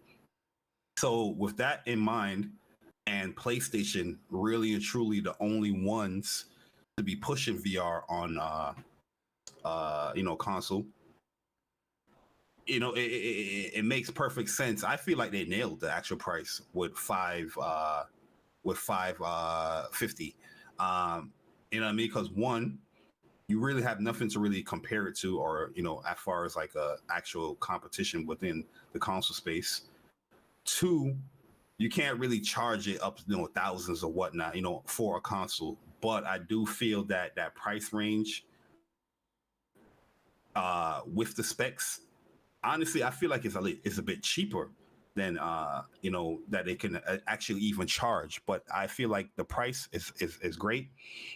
I don't have an issue with the price because this is always my mindset when it came to getting into VR2. Those people that are getting into VR for the first time, though, like I feel like people that already purchased PlayStation VR, the first one, they're not surprised by the price. But anybody that's getting into VR for the first time, you might question it, and the only reason you might question it is because you want to see what they're actually offering, with the headset. And what I think they also did a good job with is the additional games that's coming to the headset. So, at the end of the day, getting into VR is not going to be cheap at all, right? If you wanted to get into VR on any other platform when it comes to gaming, I'm not going to include mobile. That's a different avenue. It's not even comparable, as far as like, the looks and graphics and all that stuff. Like PC and console, PlayStation VR is still the cheapest way to get into, VR. But it's the cheapest way to get into VR with the PlayStation 2, PlayStation VR 2, but at a premium quality level, because you also surpassing the most premium PC ones for this price. So yeah, like when I saw people complain about the price tag, rightfully so. You see something that costs $550, $600, everybody's going to question it, rightfully so. But I feel like if you did your research and look into what you're actually getting and compare to what other platforms or other VR sets is offering, I think PlayStation actually nailed it, and most people will come to that conclusion like, oh, they actually kind of nailed it. All it comes down to now is like, what are you interested in playing for the headset? And when we get into the games, I think they nailed it too on the games aspect, because yes, I'm interested in Horizon Call of the Mountain. I'm interested in actually playing Resident Evil 8 in VR. I'm glad you kind of mentioned that. So let me ask you this question then. Do you think it is anti-consumer that the PlayStation VR 1 games, because that was one of the big things this week too, from like, people in the community and things like that. You had a lot of people who've never even picked up a VR up in arms, angry at the fact that PlayStation VR 1 games, this is not our respective channels, so I'm trying to tread lightly, but yes. And they do not, a lot of people were very vocal about the fact that there isn't, that PlayStation VR 1 games are not going to be playable or compatible with a PlayStation VR 2. Bari, you as someone who is a PSVR1 enthusiast, you play these games. You have owned a PlayStation VR day one, numero uno, right? Sure. You've played these games, so you're cemented in this culture and in this area. How do you personally feel about the fact that most of your PSVR1 games that you own outside of Mars 2 will be playable, won't be playable on the PSVR 2? Does this make you a bit apprehensive in pre-ordering this day one, or does that not matter to you as much? No, it really truly it doesn't matter as much. The only reason why I was like upset a little bit is because of the later VR titles that came out like last year or this year for PSVR 1. And when we heard that news that it's not going to be backwards compatible, and I was like, damn, I just bought this. I was saving this game to play it so I can play it on VR 2. But majority of those games and what from what I'm hearing and what people are saying is that the devs are coming out saying that they're going to patch the game over or have a fix working for PlayStation VR 2. But I'm also happy that PlayStation VR 2 is not happy, but I understand why it's not backwards compatible, because this is a big leap up as far as how VR was functioning on the VR1 headset. You had an outside camera, you had to be in that range of that camera. You had to sit in that specific range. You had to have the controllers in that specific viewpoint just so you can use VR. Where this VR headset is completely and entirely different as far as how it functions as a headset. So you have to kind of rework a lot of these games on how it works on a baseline level for even it to work here on the VR headset for PR2. And it's going to be extra work. Some of these VR games are not even like existent anymore. Some of the developers are not existent. Some of them closed down. So yeah, I expect that not every game is going to do that. But from what I'm hearing, what people are saying as well, I think somebody had like an article where they said like 100 of the older VR games are going to be patched up, or they're working on a PlayStation VR 2 version of the game. So and we got that with Moss. Heck, you even tagged me and said, "Yo, the Moss devs, PolyArc said that it's going to be working for VR2 day one." Yep. And yeah, that was my main game. That I was like, damn, I really wanted to play this on VR2. And I've seen the PlayStation blog, podcast. I was a little disappointed because I had to I had to hook up the VR1 back again. Yeah. But nah, man, I'm not upset at all, because one cord compared to 12, 30, the 30 cords. Outside camera. Yeah. I'm not upset at all. The controllers are better. The headset is better. It's just it's a new experience that you're getting. So yeah, I'm not upset. And I think they're offering a lot of games too. So yeah, I'm not upset. I think when it comes to my experience, I also owned PSVR day one. I enjoyed my time with it. I think the price point. Listen, and I don't know if you remember this, but remember I did a video a long time ago. This is like 6 years ago, where I was talking about PSVR 1, and people had the same gripes about PSVR 1, and that was at $400, right? And I was saying that, what is the price that people are willing to pay for innovation?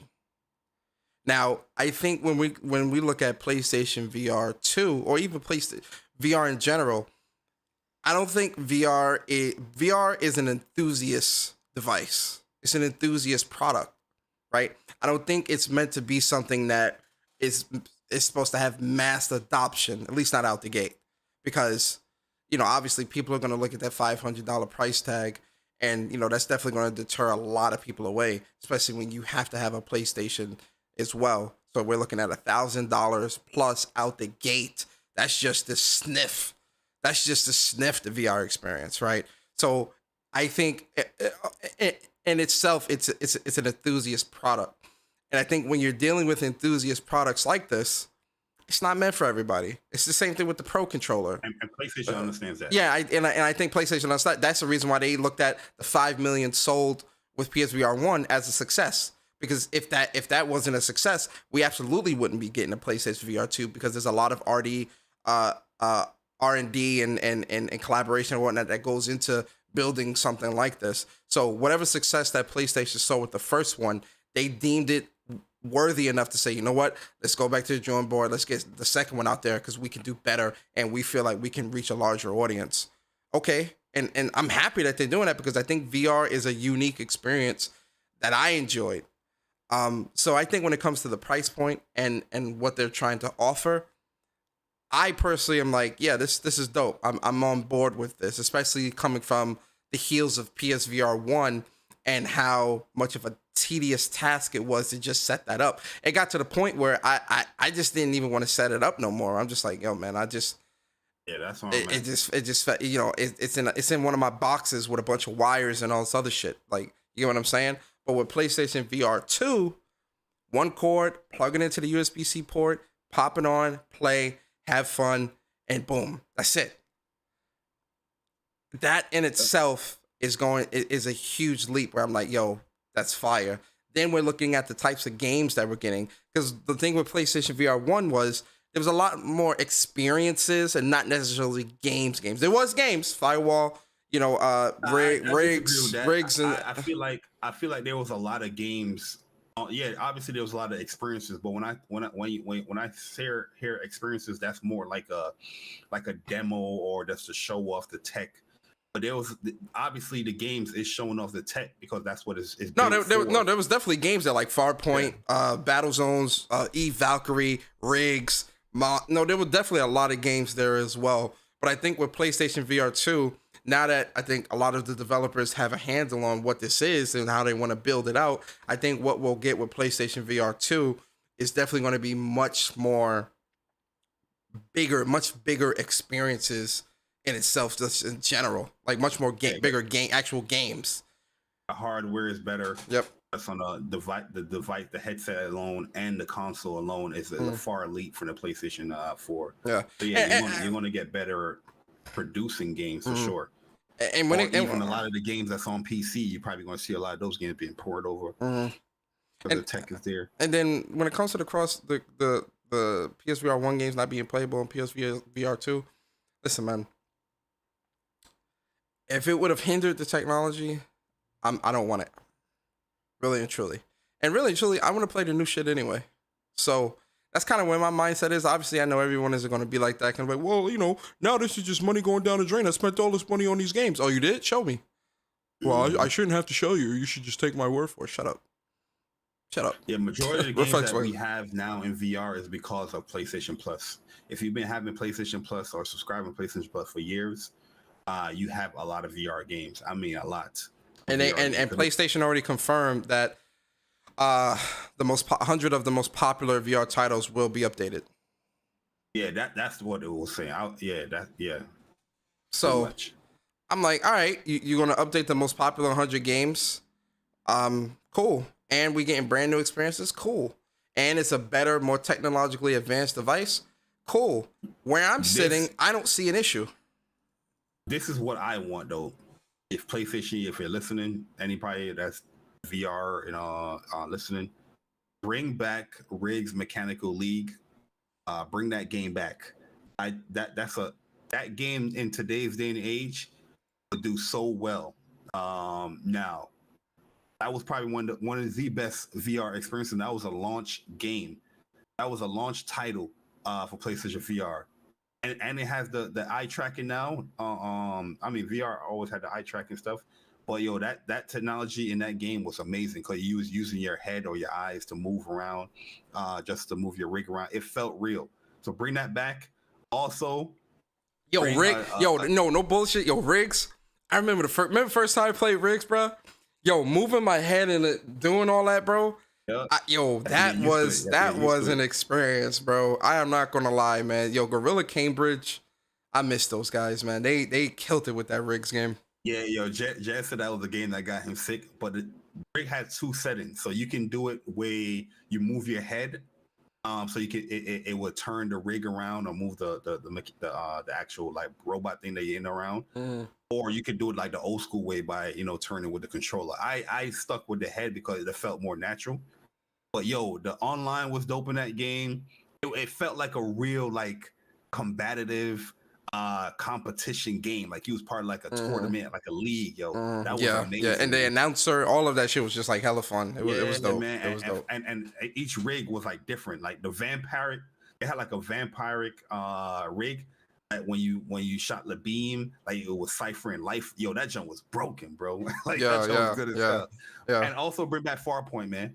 Bring back Farpoint. Farpoint was one of the games I hate that I missed out on. But I would love for them to bring back do like a Farpoint 2 with the gun and all that. With like a upgraded version of the gun and stuff like that. Man. Yeah, that would have. Yeah, I would definitely love. The story was cool. The end of the game picked up like that game turned into like a shooter at the end of the game, man. The boss fights is cool as well. Amazing game. No facts, man. So yeah, guys, let us know in the chat, man, if you guys are picking up PlayStation VR2. Are you gonna wait? Going to announce the 11 games that they announced here. That's also. Oh yeah, absolutely. Look at Bari. Bari keeping me honest. So yeah, they did announce some of the games look mad cool. That's why. Yeah, no, absolutely. They did also announce 11 games that will be coming to PlayStation VR day one. So these are day one titles, guys. Dark Picture Switchback VR. Super massive, man. First look at Crossfire Sierra Squad. Oh damn, I gotta put in a birthday.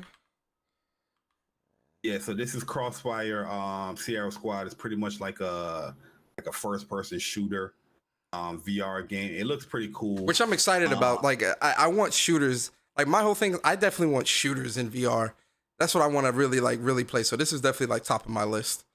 Yeah, and the thing is too, it looks like it's going to be a lengthy one too, because it's going to have over 60 campaign missions. It has 39 different types of weapons, like from pistols, rifles, throwable objects, and things like that. And there's going to be 17 different types of enemies as well in the game. And this game, like in the helicopter, they kind of showed it a little bit. You're going to have a full 360 view in that space when you're in a helicopter. Yo, this looks so fire, bro. Oh my God, man. And that's the advantage, like, people that experience like the higher end VR, like the Vive and all those other ones, they understand the whole 360 view. Like PlayStation VR, first one, it didn't really have a 360 view type. Yo, he caught the grenade and threw it back. Yeah, it looked good, man. It looked good. Y'all saw that? Yo, my man's caught the grenade and threw it back. Oh shit! And you also can play this game solo or co-op with 4 other players. So it's gonna be lit. Yo, guys, I'm gonna resume the entries. Yo, he caught the grenade and threw it back, bro. What? So this is day one. If you guys want to enter the God of War giveaway, the next 5 minutes, type in God of exclamation point, give me God of War. If you didn't type that in and we close the entries, that's it. Upper room. I'm not sure if this is from the Crossfire X devs. Is this Bari? This Crossfire game? It's not from the Crossfire. Crossfire X was the single player that was done by what you call it? I forgot the name of them. The dudes that made Alan Wake and all that. What's the name again? I don't know. Remedy. Yeah. So Crossfire X was a different type of experience. Like the whole Crossfire game itself was like an online multiplayer game on PC. Well, I don't know if it's the same developers doing Sierra Squad as far as like the VR thing. I have to look into that. But it looks pretty cool. Another one really good too is the Light Brigade. You're gonna look at that next or whatnot. That looks cool. Oh yeah, it's got shooters. I'm with it. The Light Brigade. Yeah, this looks cool. Yeah, it looks really good. That looks good. And then we've got cities VR. If you want to build them up a city and all that stuff. Yeah, I'm not into these games too much anymore. I used to be like really into these type of games, like Roller Coaster Tycoon and all that shit. Back when you had your Pentium 3 back on PC. Yeah, man, back on PC. I used to play like Roller Coaster Tycoon, Amusement Park Tycoon. Yeah, I had the City Giant as well. I used to play a lot of City games. That's when I used to play Ages of Empire heavy. Mm-hmm. Back in the day in PC. I haven't played in a minute now, but Cosmonius. This looks, what's this? This looks like a very colorful game. The game I'm super excited though for is Zenith. So is that on this list? It's on the list. It's like a RPG. Oh, Hello Neighbor VR. Okay, that's dope. And then Jurassic World. That's pretty cool. Oh, there's no what's the name for that? Pistol Whip. Yeah, Pistol Whip was already out on VR, but they redoing it just like Zenith. Okay. Zenith. Okay. Now they can actually take. That's what I'm saying. Like they can take advantage now of like the 3D, the 360 view because you're not locked into the camera being in the front. Yeah. Now you can actually create like an actual. Yeah, like real like game. Like it's that was the issue with VR1 is like sometimes like the game will have you turn, but the camera or the VR headset doesn't register with the camera because part of the view is being blocked because you had to turn around, and that can mess all up that's now on the now all that's on the headset now. So now they could really build, and exactly, yep. Oh, this Zenith look dope. Yeah, bro. Yeah, that one right there. I'm in there day one for sure. I didn't get it on the PSVR one, but this is multiplayer. You can play with your friends with us. Yeah. Okay, I'm digging this. Oh yeah, this is a day one. And then after the fall, yeah, you're gonna like that one too. The co-op shooter. Oh yeah, this looks nice. This looks nice. Yeah, Zenith, that's a day one. I'm there day one. After the fall, yeah, it's like 4 games I'm interested already just off of this 11 games listed. Not everybody. That's the thing where I feel like people are overly criticizing PlayStation all the time.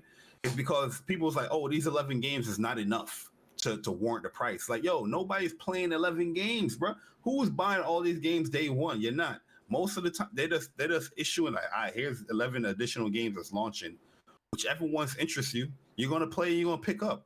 Why all of a sudden only on PlayStation where they can offer 20 games launching on VR, PlayStation VR 2 day one, and people have a hissy fit with that. Oh, that's not enough games. Says who? you don't even have enough time to review games according to the industry. But then launching 20 games on this headset is not enough. These people are full of shit, bro. Man. Hey, that's a great point. That's a really, really great point. Yeah, so it's a lot of great games, guys. A lot of great games coming to PlayStation VR. That I'm gonna definitely be playing day one. Strong lineup. Well, shout out to PSVR 2, man. We on there. Let me get these super chats and member messages. So shout out to J Gamer UK. Appreciate you. 7 months as a member of the WUPS Nation. He says, "Happy Godvember, J Bari, Persona, and all the WUPS Nation. Happy Godvember to you too, J Gamer." Mari Toast here. Appreciate you. I want to say thank you, boy. Appreciate you. And then Damien, appreciate you. 7 months as a member of the WUPS Nation, day one. He says, "Hey, my birthday is this Monday, and I'm gonna need $2 from everyone in the chat. LOL. Then 2 days until GOW Ragnarok. Shout out to Persona Bari in the chat. Oh damn, your birthday Monday? That's what's up, Damien, man. Shout out to you, brother. Happy birthday, Damien. Happy birthday." And then Stranded Ninja Gamer, appreciate you so much for the super chat. He says, "Sup PlayStation Nation. Look, our brother took time off work just to play God of War Ragnarok. Almost want to stream the game for real. LOL. Anyway, y'all have a great weekend." Hey man, listen, I would never stream. I can't stream God of War Ragnarok. Like I want to focus. We are not streaming that. And I want to make sure if you take days off for work, make sure you bought the digital version of the game and not the physical, because sometimes these retailers would delay the game as far as when they want to ship it out. And then shout out to Showan, man. Appreciate you for the super chat. He says, "Bring back Mag and have a VR option as well." That'd be cool. I thought Mag was Mag in VR with 100. Mag was a different game, bro. First and foremost, if they bring back Mag, they have to fix the servers for that game because that game was laggy as fuck when it was on PS3. Also, man, they on VR alone, they might have to, dwindle the numbers down because I think it was like 100, 200. It was 60, 200. it was 64 versus 60. 200. No, it was more than that. It was like 200. 128 something people versus each other in Mag, boy. Mag. The concept of Mag was great. That shit was lag. That was a laggy mess. Shit was laggy as hell. But I think. But I feel like if they put out Mag now, they absolutely could pull it off. Absolutely. All right, so Persona, we going into the next topic, right? Yeah. Do you want me to close the entries now, and then after the next topic or the next news thing, we announce the winner, or we can do that because it's been running for about 30 plus minutes. So yeah, do that. Yeah. All right, so I'm gonna close the entries, guys. So this is the final people that we have here. We have about 34 people in the running for the giveaway, and I'm closing it now. And then after this next news topic that we talk about, we'll announce the winner. So real quick, I know we talked about this either last week, I think, Bari, but that was more so coming from news sites. This is coming directly from the horse's mouth being Sony Santa Monica. So I wanted to just reiterate, because they kind of honed in on the graphics most that we can expect when it comes to God of War Ragnarok. So for PlayStation 4, the PS4 Pro, you're getting 1080p to 1656p, unlocked 30 frames per second, unlocked 30 FPS. Then you got PS4 Pro favor quality mode, which is 1440p to 1656p, 30 frames per second target. And then obviously a standard PlayStation, you're running this at 1080p 30. That's it. You get nothing else. You get nothing else. And then for PlayStation 5, who has a PlayStation 4 and will be playing this game on PlayStation 4? If you're on Twitter, all you have to do for us, right, is record the game being booted up on PlayStation 4. You're actually in the game, and record your PlayStation 4 on how loud it is. That's all I want. That's all I want. Yeah, I definitely want to see how loud that PS4 gets. My God, that thing is going to break the sound barrier. And then for PlayStation 5, there's quite a few modes here, Bari. So we got favor quality, where it's native 4K 30 frames per second. Then we got favor quality with high frame rate mode, which is 1800p to 2160p.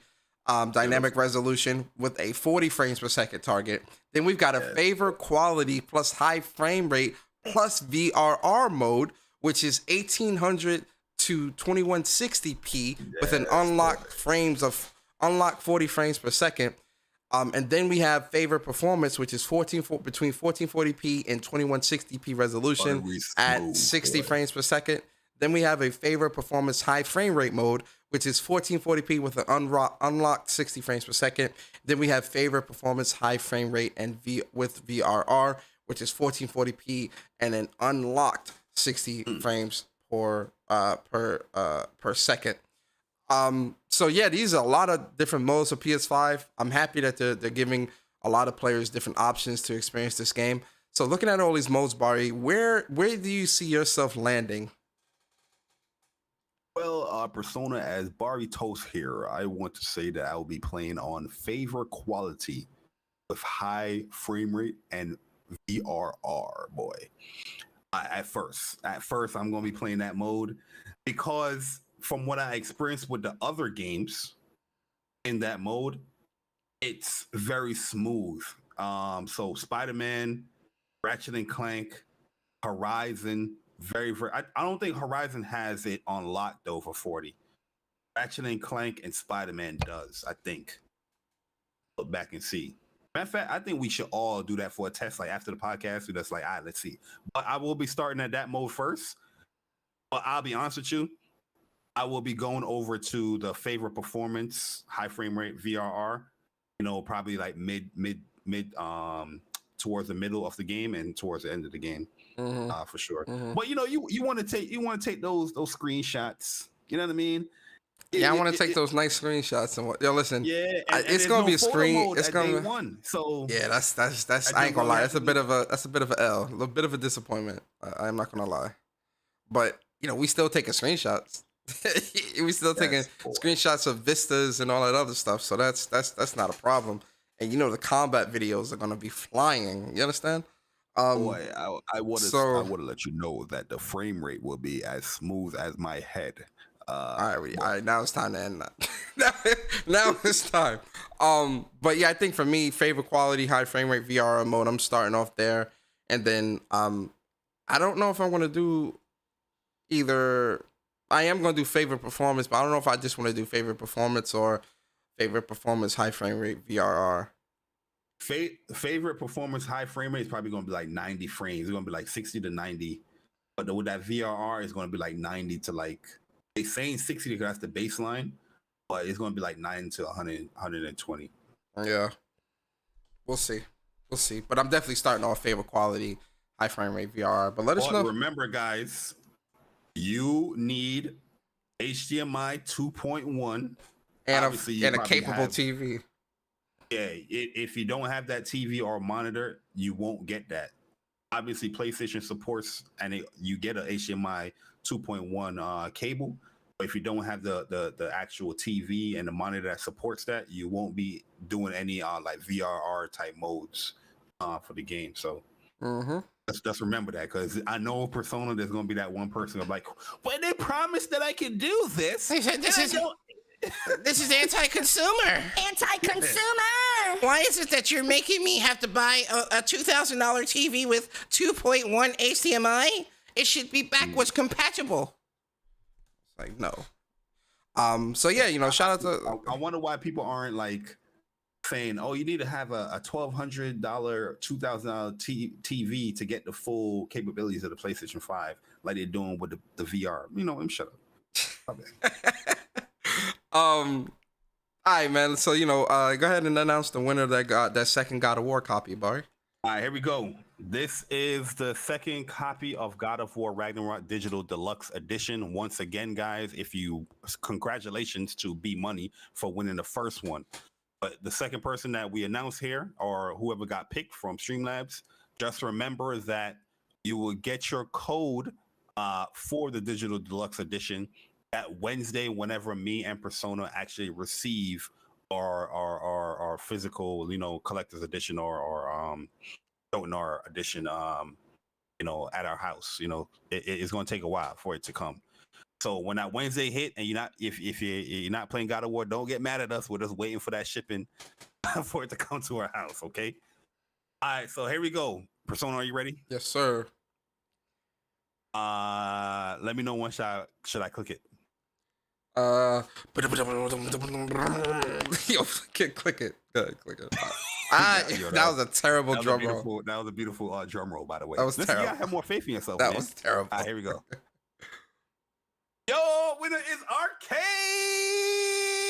Oh, round of applause. Shout out to Arcade, man, winning the second copy. God of War Ragnarok. Arcade in the building. So B Money and Arcade have won those copies of God of War Ragnarok. Yes. Congrats to y'all, man. Digital Deluxe PS5 editions, by the way. Digital Deluxe PS5s. Congrats, man. Congrats to both of you. Like Bari said, Wednesday. Listen, if I could, I'll get on the horn and call FedEx and be like, look, I need that shit here like yesterday. All right, I'm gonna try to get the code to you as quickly as soon as the damn collector's edition comes in. As soon as it comes in, I'm opening that box and I'm sending you the code as soon as it comes in. You going to get the code before I take pictures of the collector's edition. That's how serious I am. So I appreciate both of you guys for supporting us and rocking out with What's Up PlayStation podcast. And we're glad that we could give you guys the game. We're happy about that. And shout out to everybody that entered. We appreciate all of you. But it's still one more thing you can win, guys. One more thing. Yes. That Crunchyroll. Don't sleep on the Crunchyroll, because the Crunchyroll is on point. It's fire. You feel me? Sure. All right. So while Bari starts that up, man, let's get into the next topic, the next news portion, guys. And this is interesting. We got a lot of news this week regarding Final Fantasy 16. This game is going to be amazing, by the way. Amazing games. This is going to be a pretty lengthy segment too, because there's a lot to dissect and talk about from multiple different places. Because they always do their review or interview process with like a bunch of different publications. So here's some of the gist, the cliff notes. So the main story is rich, expansive narrative that moves forward without any branching points. There are lots of side stories speared around the main story. Areas are varying in size. Field areas are 2 kilometers, contain settlements and more. Strong enemies are called Elite Mark and can be found throughout the world. You don't need to pour your energy into exploration to avoid the game becoming too difficult. However, it's not a game that you can finish in its entirety by only following the main story, right? And then shout out to Audrey. Audrey has been dropping gems all week when it comes to this, or all day the other day. So Audrey, she was able to pull some stuff together. And so Final Fantasy 16 director Takai says the game is 95% finished with only debugs left. Producer Yoshida says they might reveal the actual release date around the next news drop, which should be before 2022 ends. Yoshi P, he reassures us that Final Fantasy 16 will not be delayed after summer 2023. Aside from debugs, they said there are also areas where they want to still fine-tune and also adjust the sound of the game. Yoshi P also mentions that their marketing PR plan will kick into motion towards the end of the year. So if this is the case, I'm fairly certain we'll see Final Fantasy 16 released within June through September timeframe. This is from Famatsu.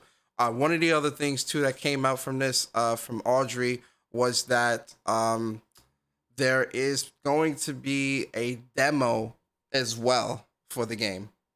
So they are going to be putting out a demo. There was something else from Audrey that she put out as well. But that was kind of the big news, Bari. So let's kind of start with when do you think this game? So here's my questions to you.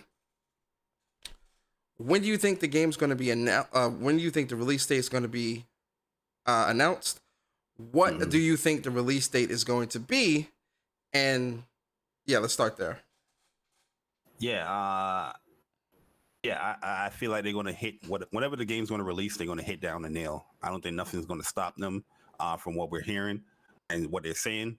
They say the game is 95% done, and it's only doing bug fixes and all that stuff. They've been saying that for like months. Just to let y'all know, when they were saying that they're in the final, stretches. But I personally feel like the game is going to come out in July, and I put July like 10th to the 14th, week, because possibly it can launch on like a Tuesday or a Friday. But I would love for it to come out that month, personally, because 2023 is going to be a lot of games, a lot of great games that we're excited for. And you're gonna need a little breather, man. You know what I mean? You're gonna need a little breather. So launching it in June, which they can, because especially late June is gonna be summer. But you got other games that other platforms people are gonna be playing as well. But I personally would love for it to launch that weekend, right after Independence Day. Come from there, and now you got Final Fantasy that you got to play. But overall, I read every single interview. I've been loving every single interview. Shout out to all the people that have been translating it. Audrey, Genki. I've been loving it, man. From what I'm hearing, the game looks great. Persona, this game is going to be one for the ages, and I can't wait. There's a few things I want to mention as well in the interview that was mentioned here. First and foremost, don't mention the diversity. We're gonna talk about that after the fact, after all this. But go ahead. Yeah, you mentioned the demo. Square been on point when it comes to the demos of their games, and hopefully, if they were to do a demo here with 16, they do it the same way that they've been doing their demos throughout all their games that came out this year or previously. Start from the beginning.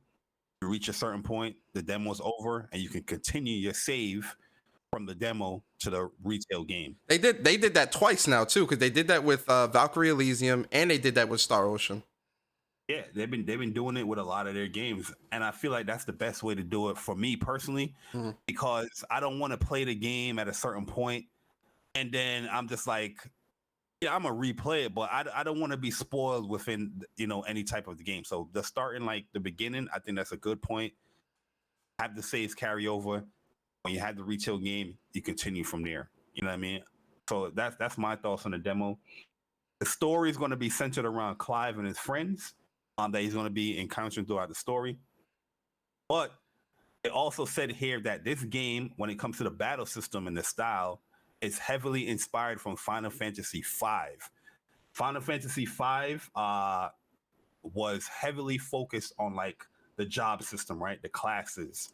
So, a lot of people were saying like, oh, this game is not going to be a traditional JRPG type of stuff. You're going to have those elements there because according to the interview, they're saying that the battle system style, which is action, of course, but it's still inspired from Final Fantasy V, and all the customizations is going to be, inspired from that as well. And one of the big highlights of Final Fantasy V, you guys didn't play it. That's what my man Bart's. It had a lot of jobs, so I think it was like 20-something jobs that it had overall, or the class system that it had, and it was very, very diverse in that manner where you can switch up or you can have a whole bunch of different classes playing within the story. There's also, you have like, you're going to start out probably like a freelancer, and that's what I think Clive is.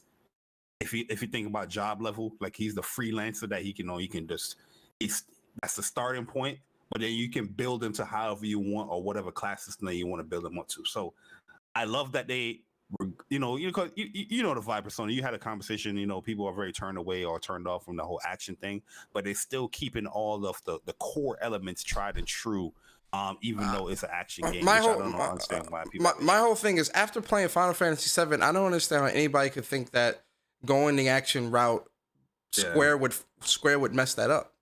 You get what I'm saying? Like, especially Yoshi P. This is what I was saying the other day. Yoshi P is not some fly by night developer and director that don't know what the fuck he's doing. Like, he turned Final Fantasy and Realm Reborn into one of the most popular MMOs today.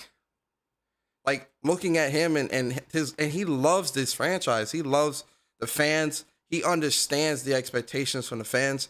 And Yoshi P is trying to build something that he truly, and not that bullshit like what we saw at 15, where it was like, oh, a game that fans and newcomers come. No, not no bullshit like that.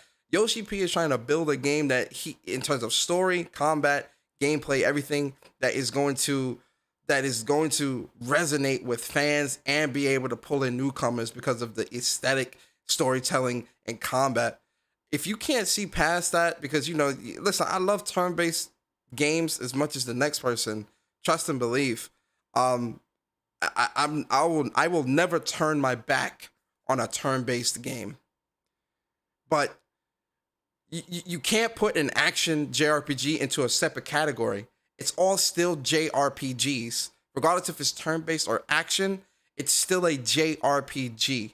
And knowing Yoshi P's history and his talent and how talented him and his team is, this game's gonna be fucking amazing, man. Yeah, like I don't understand it, but I just want to let people know, in case they missed that with an interview. Also, when it comes to the dominance, this is where it gets really deep and interesting, and this is where I think we can assume, or the complexity of the story can happen. Is that obviously when a dominant died, they turn to stone. They said so. They want to confirm that. They also said that when a dominant dies, the successor it could be immediately born, or you can wait like 100 years or whatnot. They also said in the game currently right now within the story, all dominants are present in their land. Before, obviously with lore stuff they went into, there was a time where not all dominants were present in the land, obviously because somebody died, they probably waited whatever years or whatnot. But right now, currently in this story, all dominants, all the ones that have been shown is present in the land right now. They also said that there is no two dominant can exist with a single attribute. You know where I'm going to go? That's where the complexity of the story, I feel, or the mystery of the story is taking place. Because we did see two Ifrits. Yeah, so that means one of them is an Apex Predator. or one of them is not a real dominant. It's a man created one or something like Yeah. that. That's why I feel the Wow, story's that's gonna be interesting to see, man. Like how they created that and how this happens and all that, or worded a hidden dominant that just never got realized. So, this story's gonna be amazing, bro. This story's gonna be so amazing. Obviously, there's another layer to the story with the blight. You know, that is like the thing that's sweeping throughout the land, where you see some of the people like turn to ash or whatnot. They're being affected by the blight. But overall, man, I'm super excited, man. These interviews are very, very. Oh, the last thing I want to mention, it just popped up in my brain. New game plus A1 Persona. And word? Your Yo, carries over. this lets me know. Him confirming that lets me know this platinum is gonna require more than one playthrough. Absolutely. This platinum is absolutely going to be a difficult, because they said it's going to have difficulty options, but probably the hardest difficulty won't get unlocked until you go into new game. I hope they have a difficulty trophy too, where it's like, you know, play on the hardest difficulty and or something like that. Yo, this game's getting played twice regardless. Like, yo, this game, I'm putting so much time into this game, man. Like, people don't understand. Yeah, they're saying that overall, if you want to do everything as far as like including the side quests and everything, it's going to be like 70 plus hours. Wait, they said what? They said what? They said the story takes like 35 to 40 hours to complete, but if you want to, you know, with the side quests and everything and the collectibles, it's going to be like 70 plus hours with the game. That's nice. So platinum is probably going to be like 100. Yeah. And obviously that varies with the difficulty that you play on or just how you play the game or whatnot. But yep. That's very normal for like a Final Fantasy game. Yep. To be honest. And they also said that you already spoke about the release date.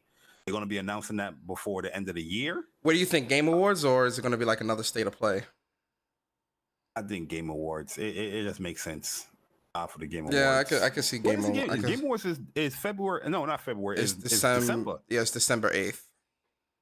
Yeah. Come on. Yeah, Game Awards. yeah, I can see Game Awards. Like, for me, I think the release date, I think it's going to be June.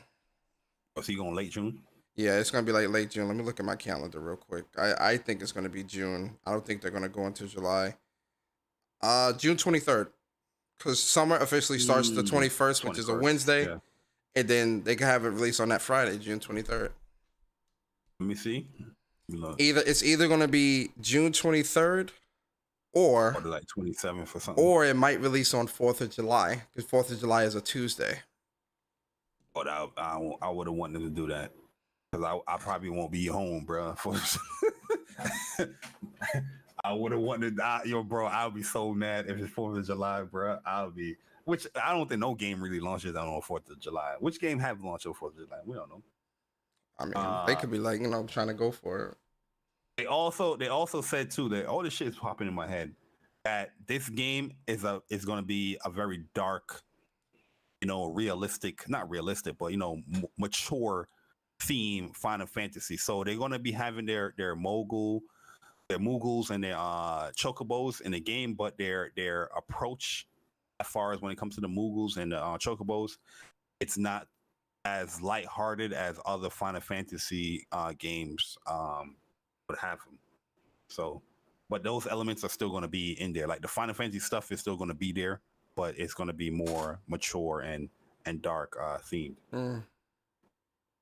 Yeah, man. That there's a lot of great news that came out of these series of interviews. But there was one thing, Bari, that was very controversial. That we're gonna talk about. Guys. Controversial to who? Go ahead. So in an interview with IGN, Yoshi P, the interviewer asked Yoshi P this question, and it says, in regards to diversity in the game, can we expect to see black characters in Final Fantasy 16 or people of color, non-white characters in general? To clarify a bit more, there's been discussion around the trailers to date featuring mostly white characters, and I wanted to get clarity on whether we can expect the final game to be more diverse. And I do want to read what Yoshi P said word for word. So it's a bit of a read, but stick with us, guys. So Yoshi P responds to this, and he says, This is a difficult question, but not one that was unexpected, seeing that diversity in entertainment media has become a much discussed topic as of late. The answer I have, however, may end up being disappointing to some depending on individual expectations. Our design concept from the earliest stages of development have always heavily featured medieval Europe, incorporating historical, cultural, political, and anthropological standards that were prevalent at the time. When deciding on a setting that was best suited to the story we wanted to tell, the story of a land beset by the Blight, we felt that rather than create something on a global scale, it was necessary to limit the scope to a single landmass, one geographically and culturally isolated from the rest of the world in an age without airplanes, television, or telephones.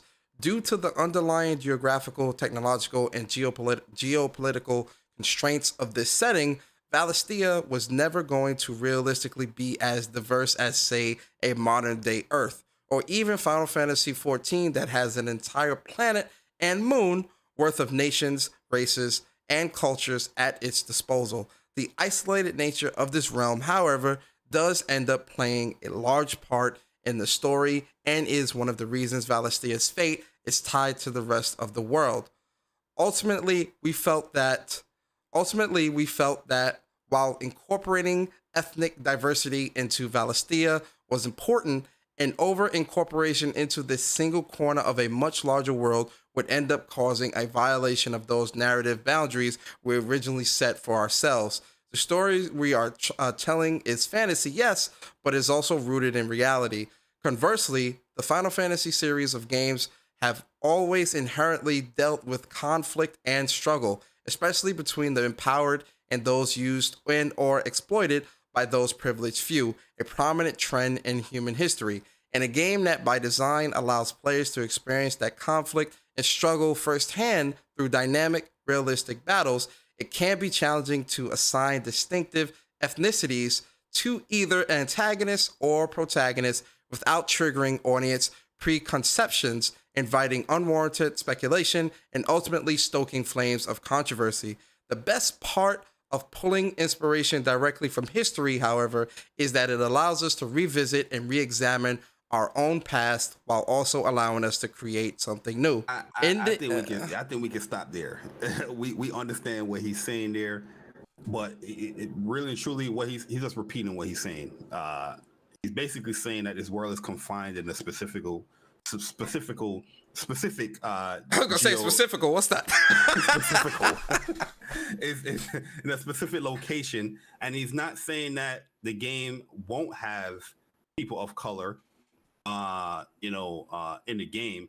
It's just when it comes to the story and what they're trying to tell, you won't see like a majority of people of color or black people within the game. So specifical. We just made up a word. I don't really see an issue with this because the developers have the right and the freedom to do and create what they want to create.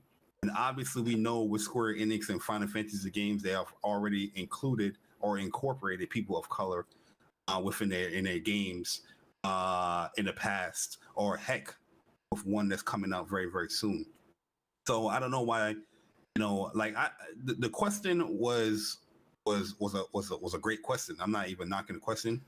I don't understand the whole controversy that people are having now with his answers, which he went in great lengths to explain, and people are saying that he's probably capping or he's damage controlling. No, this is his creation. This is his world that he's creating, and it's not like the previous game that he has made did it incorporate different skin tones and cultures and things like that, like he just said, but with Final Fantasy 14.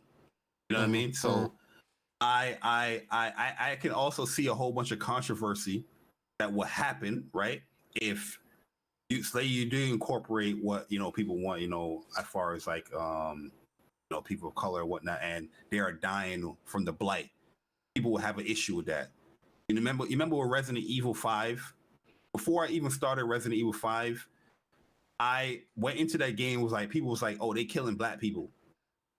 You know what I mean? But I didn't understand, where the location of the game was, why people were zombified and things like that until I actually played the game. I was like, what's the issue here? You know what I mean? Like, I don't understand why people were so hell-bent about Resident Evil 5, even though it's the best-selling Resident Evil game to date. Yeah. But yeah, this is not an issue in my opinion. Let the people tell their story. Let the people create their characters. Square Enix, Yoshi P have been very good with including other people's, skin, tones and cultures and all that stuff. I don't see an issue here with this game. He's not denying people of color in the game, even though his explanation was lengthy. He's not denying it at all. He's basically saying they're not in the main. They're not in the main storytelling, pretty much. That's what he's saying. Are you done? I don't want to cut you off on your thought. I'm good. I'm done, man. It ain't a big deal. These type of conversations are always difficult to have. Just because, if you don't side with a specific party, you're looked at as the bad guy, regardless of what you say. You can say something that kind of leans in both directions, but if you're not super in one direction over the other, especially as black men, us as black men, you're an Uncle Tom, you're a sellout, and things like that. when it comes to people of color in video games, it's something that I celebrate often because I love it. Forspoken, for example, one, it's a great game, but two, the fact that they went with a black lead and she's on the cover, and Elena Balinska, she's dope. She's a very dope person. I'm very happy to see that as a whole. But I think looking at Final Fantasy 16, I don't know how to speak about this. I don't want to speak about this too bluntly on this podcast. I will just say that I feel like his answer is he's definitely dancing a little bit. I do understand where he's coming from with that. But I also understand. Disrespect anyone. That's yeah. Yeah, and I appreciate that. I think when it comes to dealing with people of color in games, one, I'm not going to tell somebody how they should create their art, right? If we're going to call games art and all this other stuff, build the game that you want. And I think for the audience, it's up to you to determine if it's something that you're willing to support and pay for or not, right? The other thing, and I've said this time and time again,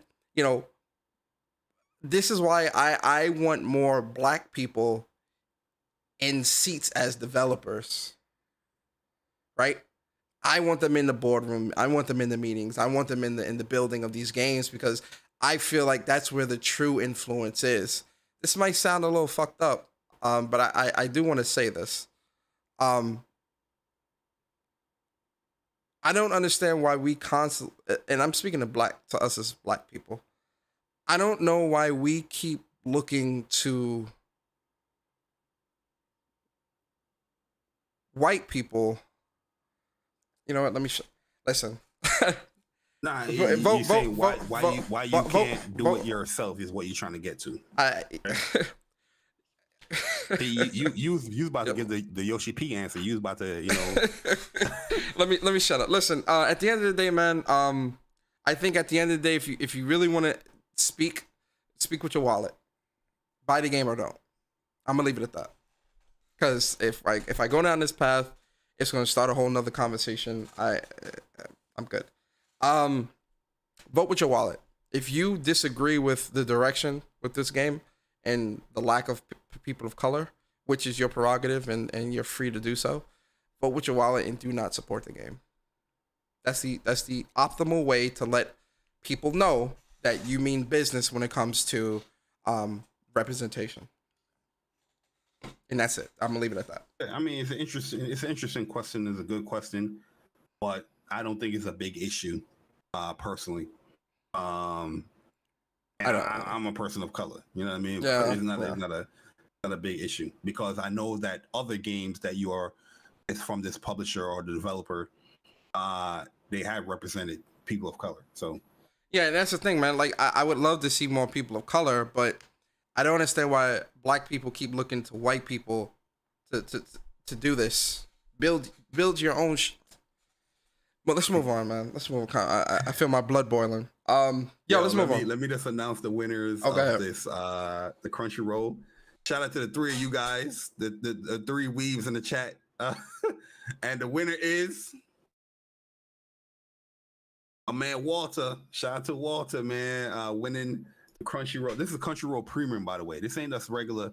It's a Crunchyroll Premium. You have this for a month for free. And Walter, I can send you this actually right now. And so congrats to you for that. Walter, just message me on Twitter so I can just send you the code. And you can head over to Crunchyroll and redeem the code for you. So no, yeah, I agree with that, Upper. Like, and that's why I say, like, you know, having the conversation of pointing those things out is perfectly fine. I don't think there's an issue with that, because I do think diversity and representation is a very important thing. But I think, you know, and this is where I've always been the ilk of, my stance has always been, I want to see more developers in the chairs. When development teams take these team photos, it's like where's Waldo when you fucking looking at these teams? And listen, I love all developers of all skin colors and races and ethnicities and all that shit. But when I'm looking for my people, it's harder when it comes to development teams. It's harder to find my people. And that, for me, is what hurts more. Because when someone is creating art, they're creating art from their life. And their life might not have an abundance of the representation that you're looking for. This is why it's important to have people from all walks of life in the room. So when I'm looking at these dev teams and I don't see black men, black women, or whatever, I'm like, damn, like, all right, you know, that's what makes me happy. That's what I want to see. When I see the black guy or the black girl that's there on the team, that shit makes me happy as fuck. That makes me more happy than this shit.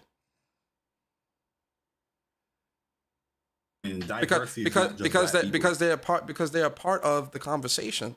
They're in the room. They're at the table. That's the shit that I want to see. I want to see people of color at the table. That is what's most important to me. I want to see black people, you know, getting STEM degrees and getting into technology and getting into game development, you know, game design, narrative design, narrative writing, and all that shit for these places. And you don't need to just be a lead. You don't need to be a manager or director. Being on a team is just as important, because you drive the boat. You keep the boat going where it is. You think Bari, how can you count, Bari? And then we're gonna move on. Bari, when you on your climb up in your career, did you start seeing less and less of us? The higher up you started going. I'm not even gonna go down that rabbit hole, man. I already said what I had to say. It ain't a big issue. Yep. Keep it pushing. You're right. It's not a big issue. You're right. Right in January, we have a game. Yeah, I'm about to transition to that. Let me get this.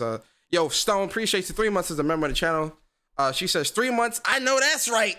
Absolutely. Appreciate you, Stone. But let's talk about a game with, a black character or person of color. Forspoken, man, came out. They released their combat video this week, where it's showing off a lot of awesome things, man. Right. So the video actually goes a little bit more in depth than the article, but I do want to kind of just, touch on some of the things from the article as well. Right. So one of the first things that they talk about is, like why they went with what they went with in terms of magic. Because magic is very cliche in games nowadays, so they wanted to take a different direction when it came to like the elemental aspect of it, where instead of it being something that just had to do with your environment, it actually is conjured from the actual magic that you're doing. So when you're doing these fire attacks, earth attacks, and things like that, the earth or the matter that comes from that actual attack it's conjured through the actual magic that you're doing and not necessarily representative of the environment. But also in terms of the moves themselves, some of the moves that they mentioned here in the article is like this burst shot, which burst shot fires an explosive lumps of rock that deal area damage, which this was like an amazing move, by the way. I definitely am digging this move. And then we got Cataract, which is Cataract spins up a watery vortex that sucks in enemies, damaging them as it does so. If you hold the button, you can send out pillars of water to attack enemies. And if you hold it even longer, you can send out more pillars of icy water to freeze foes solid. This is a Bari move right here. I know when Bari start posting his combat videos on Twitter, you are going to see a lot of this move, 100%. This is one of the first things we saw, like from the first trailers. But I also want there's a special detail that goes here, is that each they label each like level of the move. So as you start, it said Cataract. Then it went to, as you holding it, it said level 2. Then it went to level 3 and it went to the ice. So you get that visual notification that, okay, I did a level 3 here as well. Mm-hmm. And then this one is like the water version. So this is like the level 2 water version of that move. Let me put it in HD, like a water sphere type of thing. Then we've got Genesis, which is Genesis summons barbed branches which fire out in front of you and skewer foes over a wide area. If you hold the button, it hits harder and over an even area. And if you hold the button even longer, it also strikes and poisons your enemies. That's pretty dope. Joe, you about to be like a hidden leaf ninja in this game, Avatar. bro. You Avatar the Last Airbender and this shit, man. Avatar the Last Airbender. That's crazy. I'm trying to tell you, man, because it's this game is gonna be layered, man, because the whole parkour thing we spoke about last week, on top of now the action stuff, is just so much you're gonna be constantly doing and constantly engaging within the world, man. This game is gonna be dope, man. You remember when we first saw it? I told people, I said, I don't think Forspoken gonna be that easy game. You know what I mean? This game is gonna have some type of difficulty to it, and I mean that from like the base level, like the normal difficulty ain't gonna be like no walk in the park. Yep. And this is the level 3 version where she does the Genesis move and it becomes these poisonous branches that wrap around the enemy. Oh man, it's gonna be sick. And so yeah, these are only some of the moves. I'm gonna let the video play while we talk about this, because I do want them to kind of see all of the moves that they kind of show off here. They went in the video. Yeah, they went in the video where they showed a lot more. Matching the moves, like, because they talk about like the blue magic, green magic, the fire sword, and all that stuff. So Bari, man, when you was watching this video, man, talk to me, man. What was your thoughts going through this? And you know, one of the things I really want to like give kudos to for Luminous Productions is, like a year ago, like this game, like although I always thought the gameplay looked great, and I was always like interested in this game. I'm starting to see a lot of people who were naysayers of this game, Bari, come around. And I think this is why it's important to have these types of videos that kind of outline, right? Because we don't know anything about the story. We don't know anything about, anything. But I do think showing off combat and traversal and different types of aspects of the game in this type of light, I think is very important, because I think for certain people, they need a little bit more selling. I think that the stuff I saw was like, yo, this is amazing. But I think actually having these types of explanations, I think is also really, really dope. But for you, man, watching this video and just kind of seeing the 180 from the community when it comes to them kind of being on the fence, now being like, oh yeah, this is a day one. What's your thoughts with all that? Yeah, I'm loving the videos. Like I said, love the parkour one. This one I loved especially because not only did they go in depth when it came to the offensive abilities, but you also have a lot of defensive abilities as well. So you have a shield that you can like use it to crush other enemies. So if they attack you, you can just attack them with your own shield, similar to like what we see in God of War Ragnarok with the new shield ability or that new tablet little thing. And it also, there's a counter move. I think it's a purple magic move that's called Screen. I don't know if you're there the video. They did it in the beginning. Oh, they just did it right there? Yeah, they did it in the beginning. Yeah, so it's pretty much like a small shield that you use, and you can use what's the little hand thing? What are they calling it? I forgot the name of the hand thing. I know it's something similar. It's something simplistic too. I forgot the name. The talking little hand thing that she has on her hand, on her arm. You can press whatever button, and it goes as like a counter move for it with a shield. So Frey Holland is going to be a beast of a character. When we talk about video games and like super powerful characters, I think she's going to be up there, bro. Because just looking at the abilities that she have now that they're showing the video, and the mixing and matching that you're doing with offensive and defensive spells on top of all of the parkour. Oh, Cuff. There you go. Thank you, Cuff. It's a name. So yeah, you can use Cuff to do like a counter attack type move. There's one where she does like a small little parry, and there's another one that she does like this circular like get off me tool type of I was gonna say Dragon Punch like fighting game, but it's like a get off me tool type of move that that the Cuff would do for Frey. But on top of all the parkour and all these abilities, this game is gonna be so like this is one of those games where a lot of people, you're gonna constantly talk about it and constantly like learn more things as the game progresses. Like you're gonna see a whole bunch of Sunni Legend videos. Oh, I can't wait to see Sunni Legend videos on this. Yeah, man. you're gonna see a lot of that because it's so much. It's not just like it's not just everything that's given right to you. You know what I mean? You're gonna have to mix and match to see what you can do and what you are capable of just doing like cool shit in the game. So yep. Yeah, this video was amazing, man. Like I was already sold in the game, and yo, that's another thing too. You can use the parkour abilities, like on the enemies. So when they was going through the whole parkour, how she was flowing and all that stuff, and they was just using it on like barriers or traversal elements and whatnot. She can do that on enemies as well. So like if enemies is like bombarding you, you can parkour over enemies and then do your spells. So you have so much options: movement, defensive, offensive. Like the fire abilities. Yo, I'm telling you right now. I love fire, Bari. Oh, you talking about the one that splashes up like that? Yeah. Yo, that's broken, the bro. Fire abilities in this game, that's definitely going. I could tell just looking at the videos. The fire abilities and the green lightning abilities are going to be my two favorite types of abilities. That fire sword, I'm about to be fucking dudes up with this shit, man. The thing is, I don't know if they explained this in the game, but. Like, obviously you're dealing with elements, right? So, and she has like water and lightning.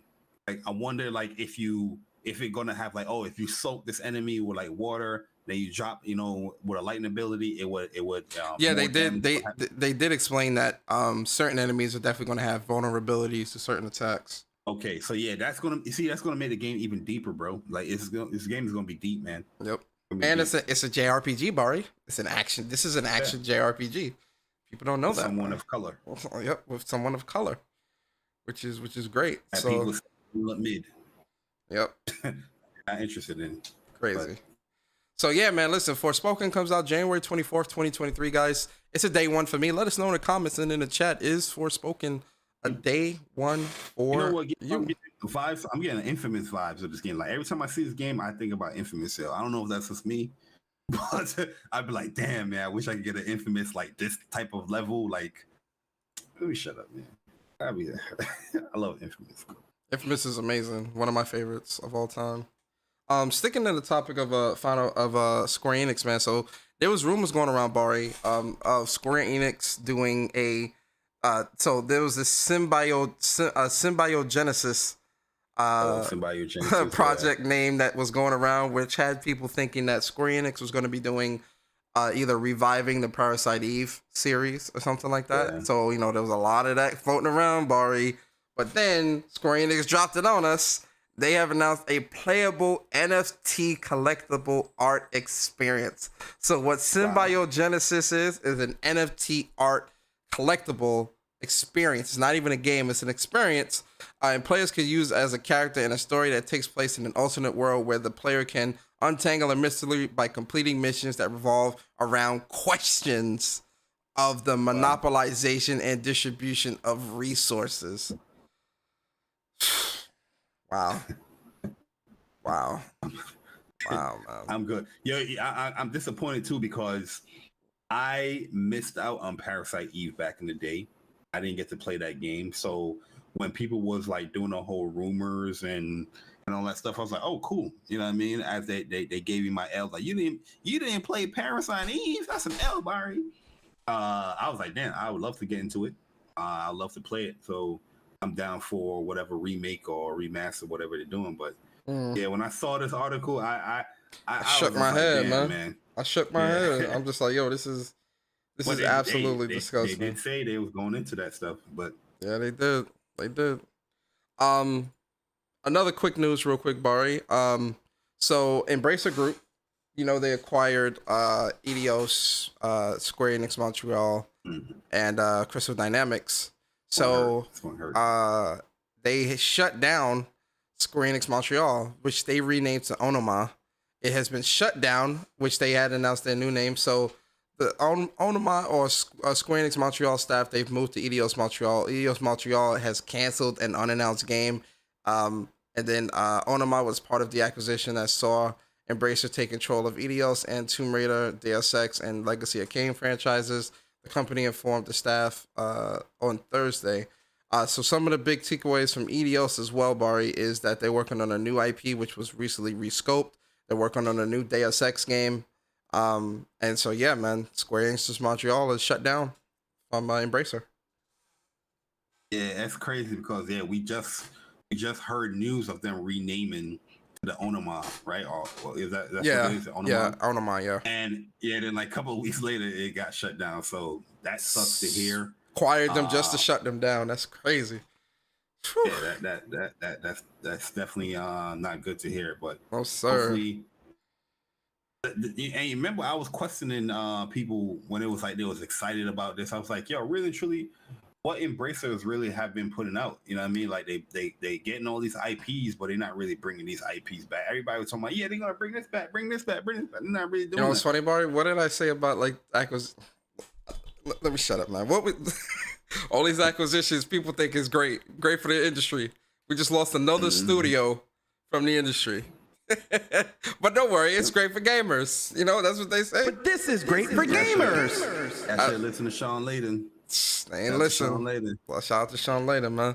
All right, so another quick news real quick about Sony financials, which came out this week, Bari. So PlayStation's financials, some of the key takeaways. During this last quarter, PlayStation 5, they sold 3.3 million, which is putting PlayStation 5's lifetime sales now at 25 plus million sold.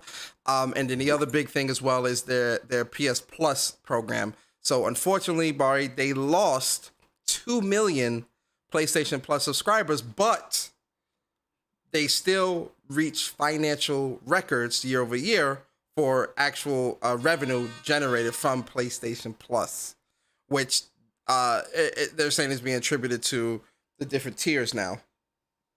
What's your thoughts on all that? Yeah, there's more, but those are like the key takeaways. I don't want to spend all day, going through this on here. But go ahead.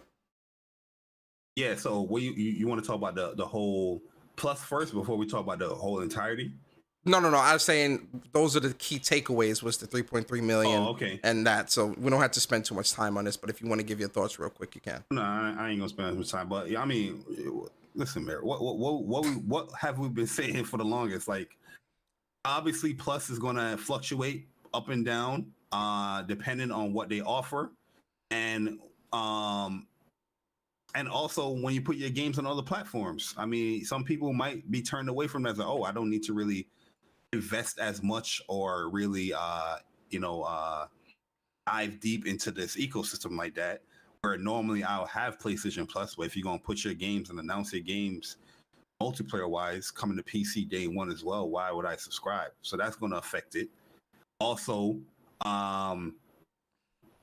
yeah, I mean the numbers went down, but yeah, the revenue or profits with Plus was still higher because of the tiers.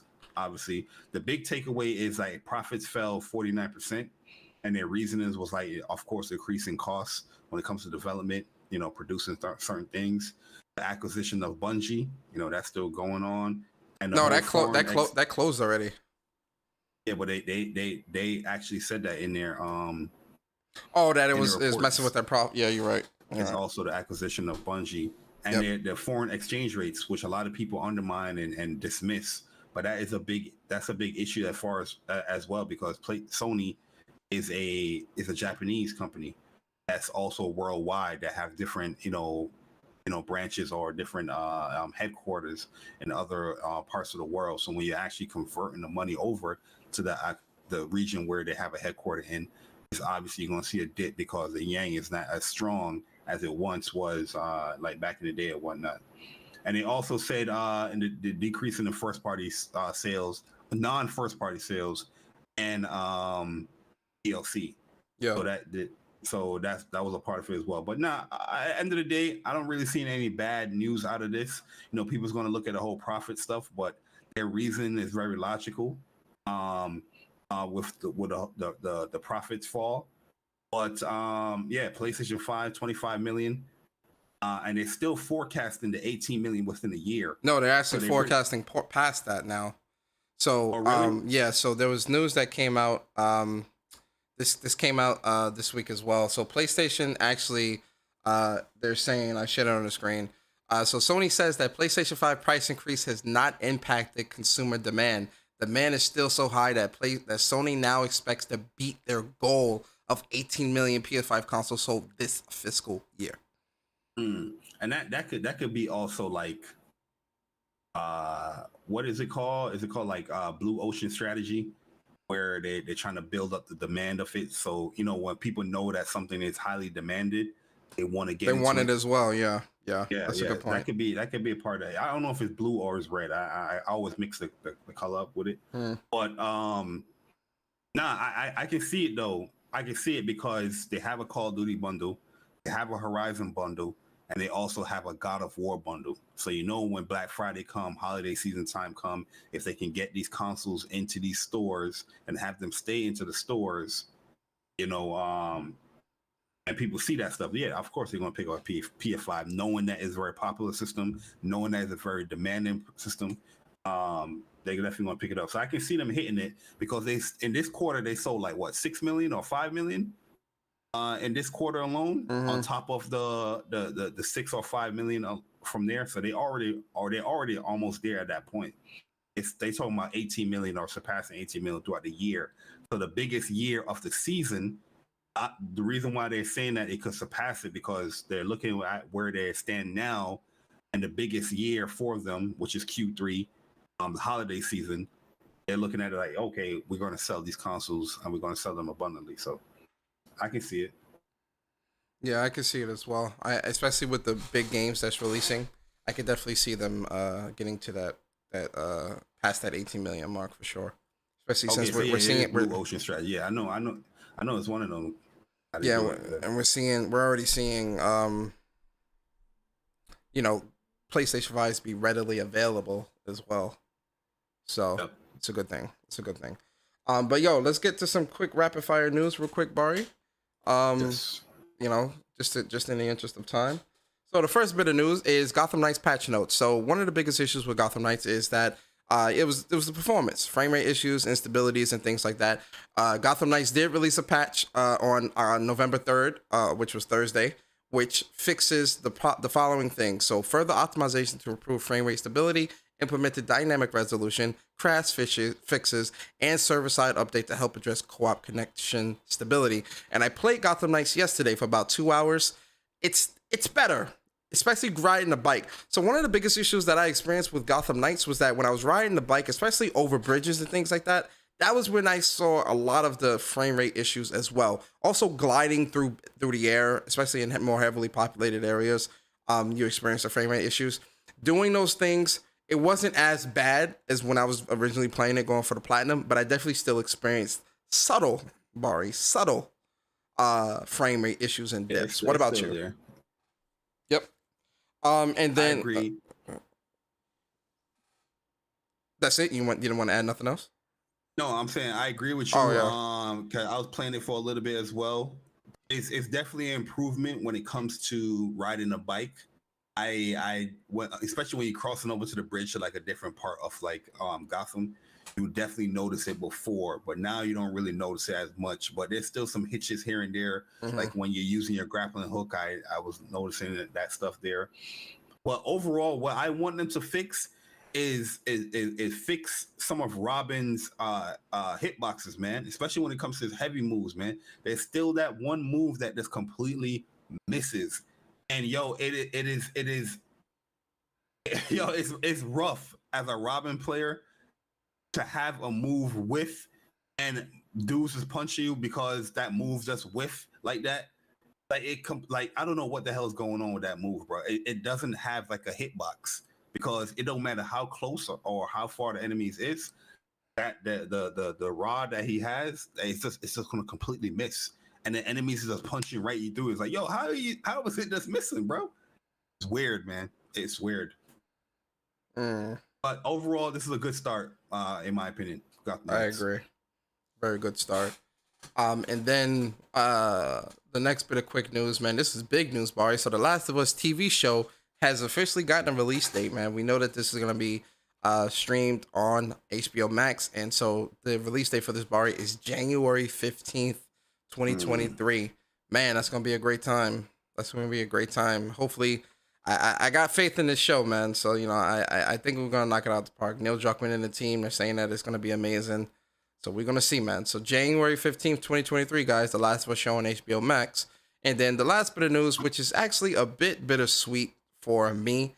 I was excited, but then I read the article and I was like, and this is why it's important to read articles and not titles, ladies and gentlemen, or headlines. So Teenage Mutant Ninja Turtles Shredder's Revenge, which is a great game, got the platinum on PS4. They said that it's coming with a PlayStation 5 version on November 15th. But upon closer look, Bari, a free update for the PlayStation 4 version of the game will not be available. But according to Tribute Games, this version is identical to the PlayStation 4 version. It doesn't include any additional feature or content. The only difference is that one runs natively on a PlayStation 5, while the other is a PlayStation 4 game that runs via backwards compatibility. L. This is an L. Yeah, I'm just in I'm just in shock. Like this is an L. Why waste time doing this then? What are we doing? At least like take advantage of like the card system, the fast loading. You ain't taking none of that. It's just like I don't get it. I love the game, but this just makes no point. It makes no sense. I agree. I agree. It's a different. It's not even like a free upgrade. You got to pay. No, you got to buy the game over. Yep. And there's nothing really there's no advantage. It's similar to like Persona 5 Royale. No advantage of Persona 5 Royale. Persona 5 already ran in like 60 frames, I think, and it already was a good looking game. I just think the resolution is just different for the PS5. At least they had that for Persona 5, but they don't have none of that with this game. Crazy. And then the last quick bit of news, the article, it doesn't seem to be up anymore with the actual interview, but Kojima did have an interview and he dropped a few gems. One of the big gems he dropped, Bari, was that Kojima says he regularly rejected ridiculously high acquisition offers to stay independent. He said he would much rather be independent than be under the ownership of somebody else because it allows him to create the games that he wants. So, quick speculation, Barry. Who do you think approached them? I think PlayStation absolutely approached them. Absolutely. I'm willing to bet PlayStation was the first ones to approach him. I'm willing to bet. I think Microsoft approached him. Absolutely. More than PlayStation. Absolutely. 100% absolutely. Yo, I ain't even gonna lie to you when you had the article or when you had it posted up, and I saw Metro Game UK, I already dismissed it. Just to keep it a buck, yo. I ain't mad at it. I ain't mad at it, man. I'm good. So yeah, man, that's the news with that. And then last bit of news, which will probably take just a couple minutes to talk about, but this was some big news this week. Barry, we lost a legend. Oh. Twitter has lost a legend, ladies and gentlemen. And I'm talking about Nabillion. So if you don't know who Nabillion is, especially if you've been watching our channel for a really long time, you know that you've seen Nabillion's name come across your screen when watching our show, because Nabillion did a good job of summarizing news in a very effective, streamlined way. So me and Bari used him quite a bit when it came to talking about news. Anybody that runs a podcast, you have to use Nabillion. Absolutely. So Nabillion, man, he's out. He says, after some introspection, I've made the decision to focus my time and energy elsewhere and move on from Twitter. This marks the end of my video games coverage and my active participating on this platform. Thank you everyone for the fun times. Farewell to Nabillion. He put out a longer thing here just to summarize what he said. Part of why he's leaving Bari is because he put out a Patreon. And he created a Patreon, but was not able to sustain a Patreon. And he said, and part of what he said was, unfortunately, I was not able to create an interesting and sustainable Patreon, which is evident in the number of Patreons stagnating during the first weekend and the first of many pledges being deleted during the first week. I have emasculated the value of my Twitter activity and realized that it's nothing worth supporting by itself for the vast majority of people. It is not me who is popular, but it's the work. It is that work that is useful. It is not valuable by itself, but a comfortable time saver. And I get that now. So, he realized through the Patreon subs that people didn't really care about him. They just care about the work that he was doing, the tweets. And they didn't really want to support him monetarily, which is something that he realized. He also mentioned, this. He also mentioned, Twitter moving to Elon. He's kind of worried, and I'm not going to get into all that bullshit. But his reason is kind of confusing, to be honest with you, because one, he wasn't like a personality per se. You know what I mean? He was just, everybody knew him as this person that just probably read articles and gave everybody the cliff notes of the article. There was no real interaction with a community like that. I've seen him probably communicate with probably a few people, but you never really knew him as a person or any type of personality. So to be disappointed with your Patreon as far as the reason that he gave, of course, because nobody saw you that way. You know what I mean? That was confusing. But yeah, it is disappointing, it was disappointing to see him go and leave Twitter, because he was very useful when it came to gaming news. But I don't think it was something that was ultimately difficult that somebody can't replace that. I think he did the best as far as what he did, but somebody can easily replace that. But I would love to see him come back, probably have his own website, and be a little bit more personal, like a YouTube channel or something like that. You know what I mean? Stream, something like that. But yeah, I think it was. Okay, finish your thought.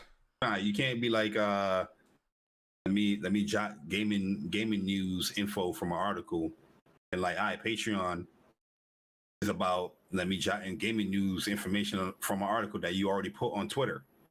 What are people actually benefiting from subscribing to your Patreon other than getting a thank you from somebody that is not personable? I don't get it. You know what I mean? Yeah, I think it's one of those things where I'm kind of looking at it like, why didn't you build this out like a little bit more, like a website and things like that? Like, why was that stuff not on the table? Why was that not in the cards? Like, you clearly have 500,000 plus people, and we was talking about this on Porter Rock's podcast earlier this week.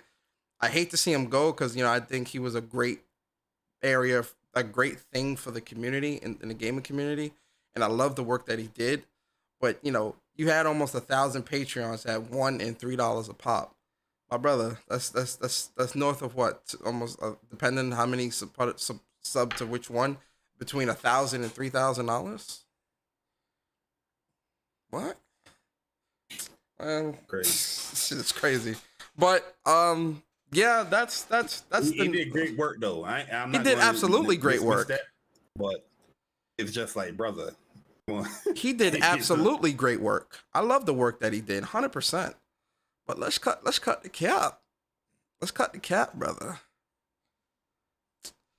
Anyway, so yeah, that is the news portion of the show, guys. If you've made it this far, man, we're gonna give you some of these trophies because listen, guys, it's trophy season. It's a lot of games out here. It's just a lot. So you know, you're getting a lot of trophies right now. A lot of trophies. All right. So we are now in the discussion portion of the show, guys. And like I said at the beginning of the show, this is our first show of the month. So it's membership topics show, right? And we got a big one from Unikronn. I'm going to save Unikronns for last. I'm going to just do D2 Deaths first. So D2 Death says, y'all see these Ragnarok reviews? Yes, we did D2 and they were... good to see, man. Happy to see the team find success and whatnot. I'm very happy for them, right? Congrats to Sony Sonic Mountain Command putting out obviously a great game that the industry or critics enjoy, but the gamers. We about to play that joint on Wednesday. Sir. That's the only review that matters to me. Mine. Yes, sir. So that's what my review matters. You understand? Just going back to the nibble thing real quick. I'm looking at the chat. Yeah, it's weird when he started seeing his Twitter grow like that. It's weird that he didn't pivot and start really trying to build a brand and build partnerships and stuff like that. But not only that, like Wario did. Wario's got tons of partnerships with Amazon, Walmart, Target, and all this other shit where he's doing ads for them on different things. But not only that, but to just walk away from like $1,000 to $3,000 a month consistently like that is very strange. Anyway, very strange, man. Like you definitely ain't grow up in like that with that, man. Anyway, and then moving on to Unikronn, man. Let's get to his question. So Unikronn says, "Okay, Bari, Sona." Oh, you missed one. Oh, my fault. PS Rewind. PS Rewind, appreciate you. You know what? I accidentally didn't make this a members only post. I think that's why PS Rewind. But this week. It's a celebration. We're gonna get PS Rewind. He says, if you could revive one PlayStation IP, what would it be? Mine would be Resistance, hands down. Yeah, Resistance one. One would be for me. From Housemarque, Dead Nation. Oh, that was a good game. Put that game like Returnal though, but in that world. That's a good one. Yeah, that's a good one. Housemarque to revisit that. You know what I mean? That would be feat. Yo, I would want them. With Dead Nation. I was gonna say Dead Nation. I would definitely want them to make that like a AAA level. That's what I'm saying. Like Returnal. Yeah. 100%. Would love that. Shout out to you, PS Rewind. Appreciate you, bro. And then we got Unikronn, man. Unikronn with the big question. Yo, one thing about Unikronn, Bari, man, Unikronn is always gonna come with a very deep question that's gonna spark an entire. You could make an entire show out of his questions, right? UK man's then. Yes, sir. So for Unikronn's question, Unikronn asks, "Okay, Bari and Sona, let's switch it up and have some lighthearted banter. Let's talk / grade PlayStation-owned character IPs power levels. S tier is literal god to E tier, which is basic human. You can add this to the list because I'll probably forget some.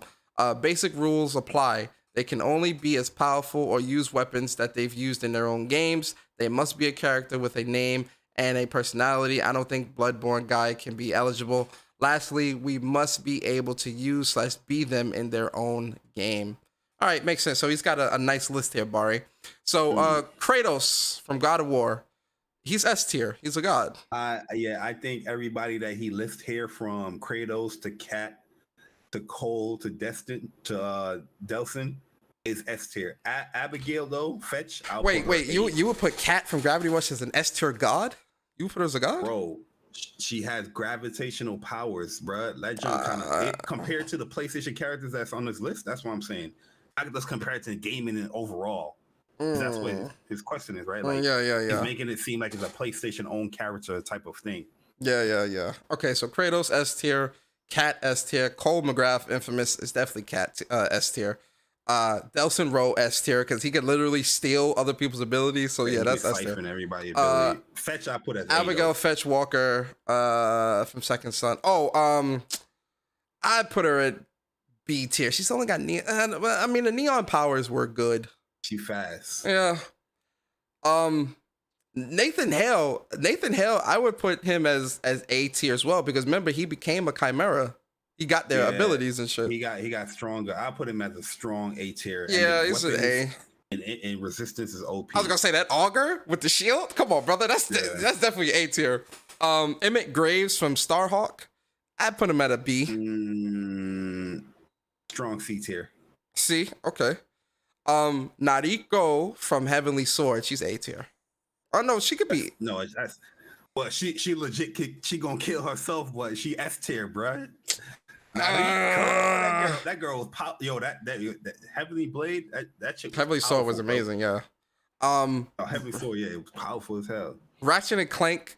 I'd put him at a C tier. He's not a god. He's just got B tier. The guns is OP. The guns is OP.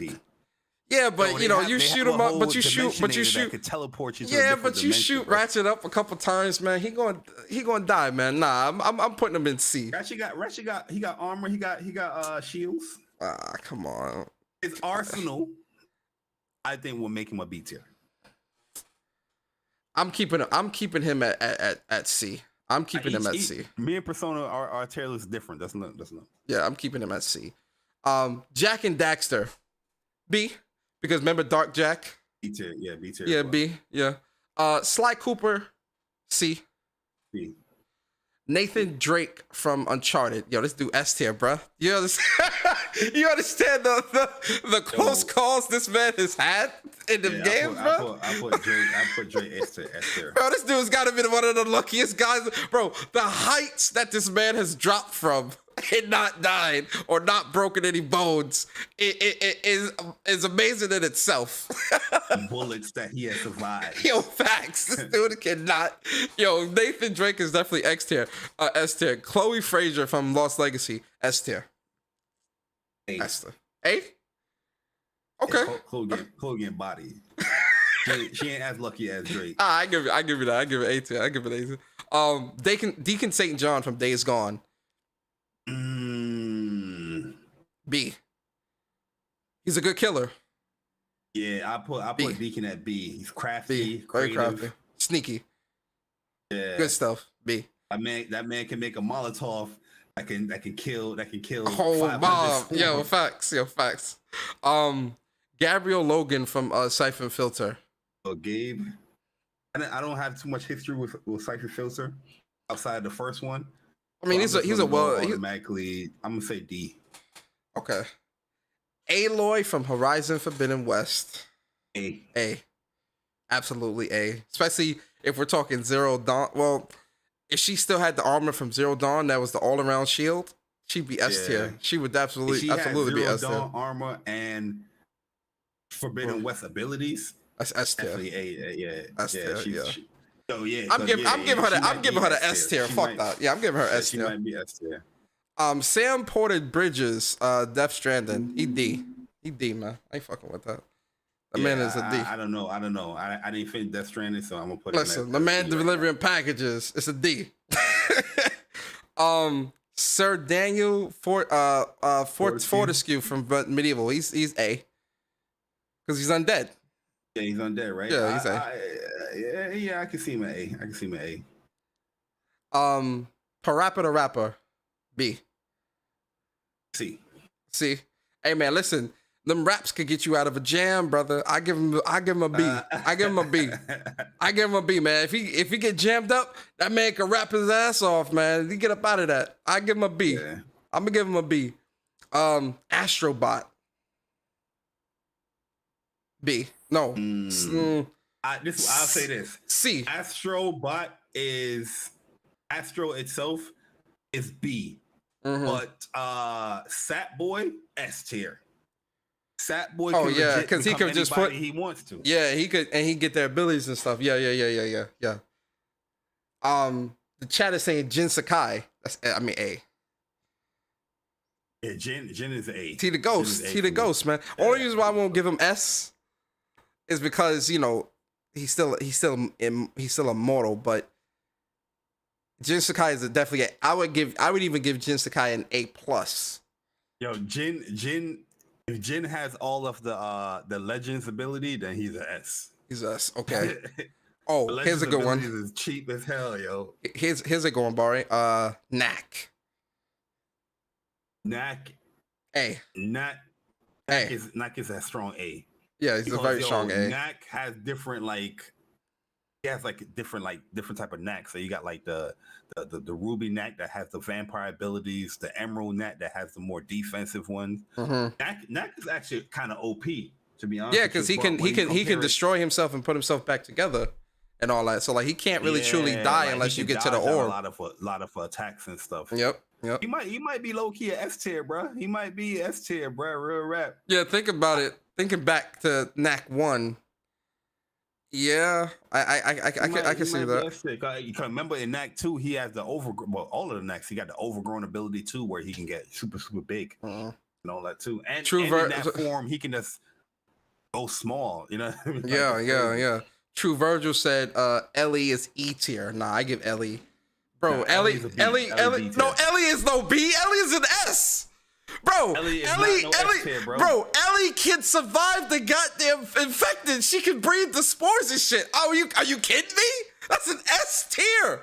Yeah, in her own world. Yeah, but that was the question though. That was based on the question. No, it's lumping everybody against PlayStation characters. So if they were to like, how would you rate them? I mean, I can see why you put her as an S. The spore. If someone was to fight Ellie in a spore infected area, it's over.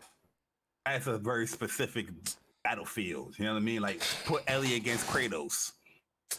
How would that match up? Throw some clickers at his ass, man. What you mean? throw some bloater at his ass, man. See what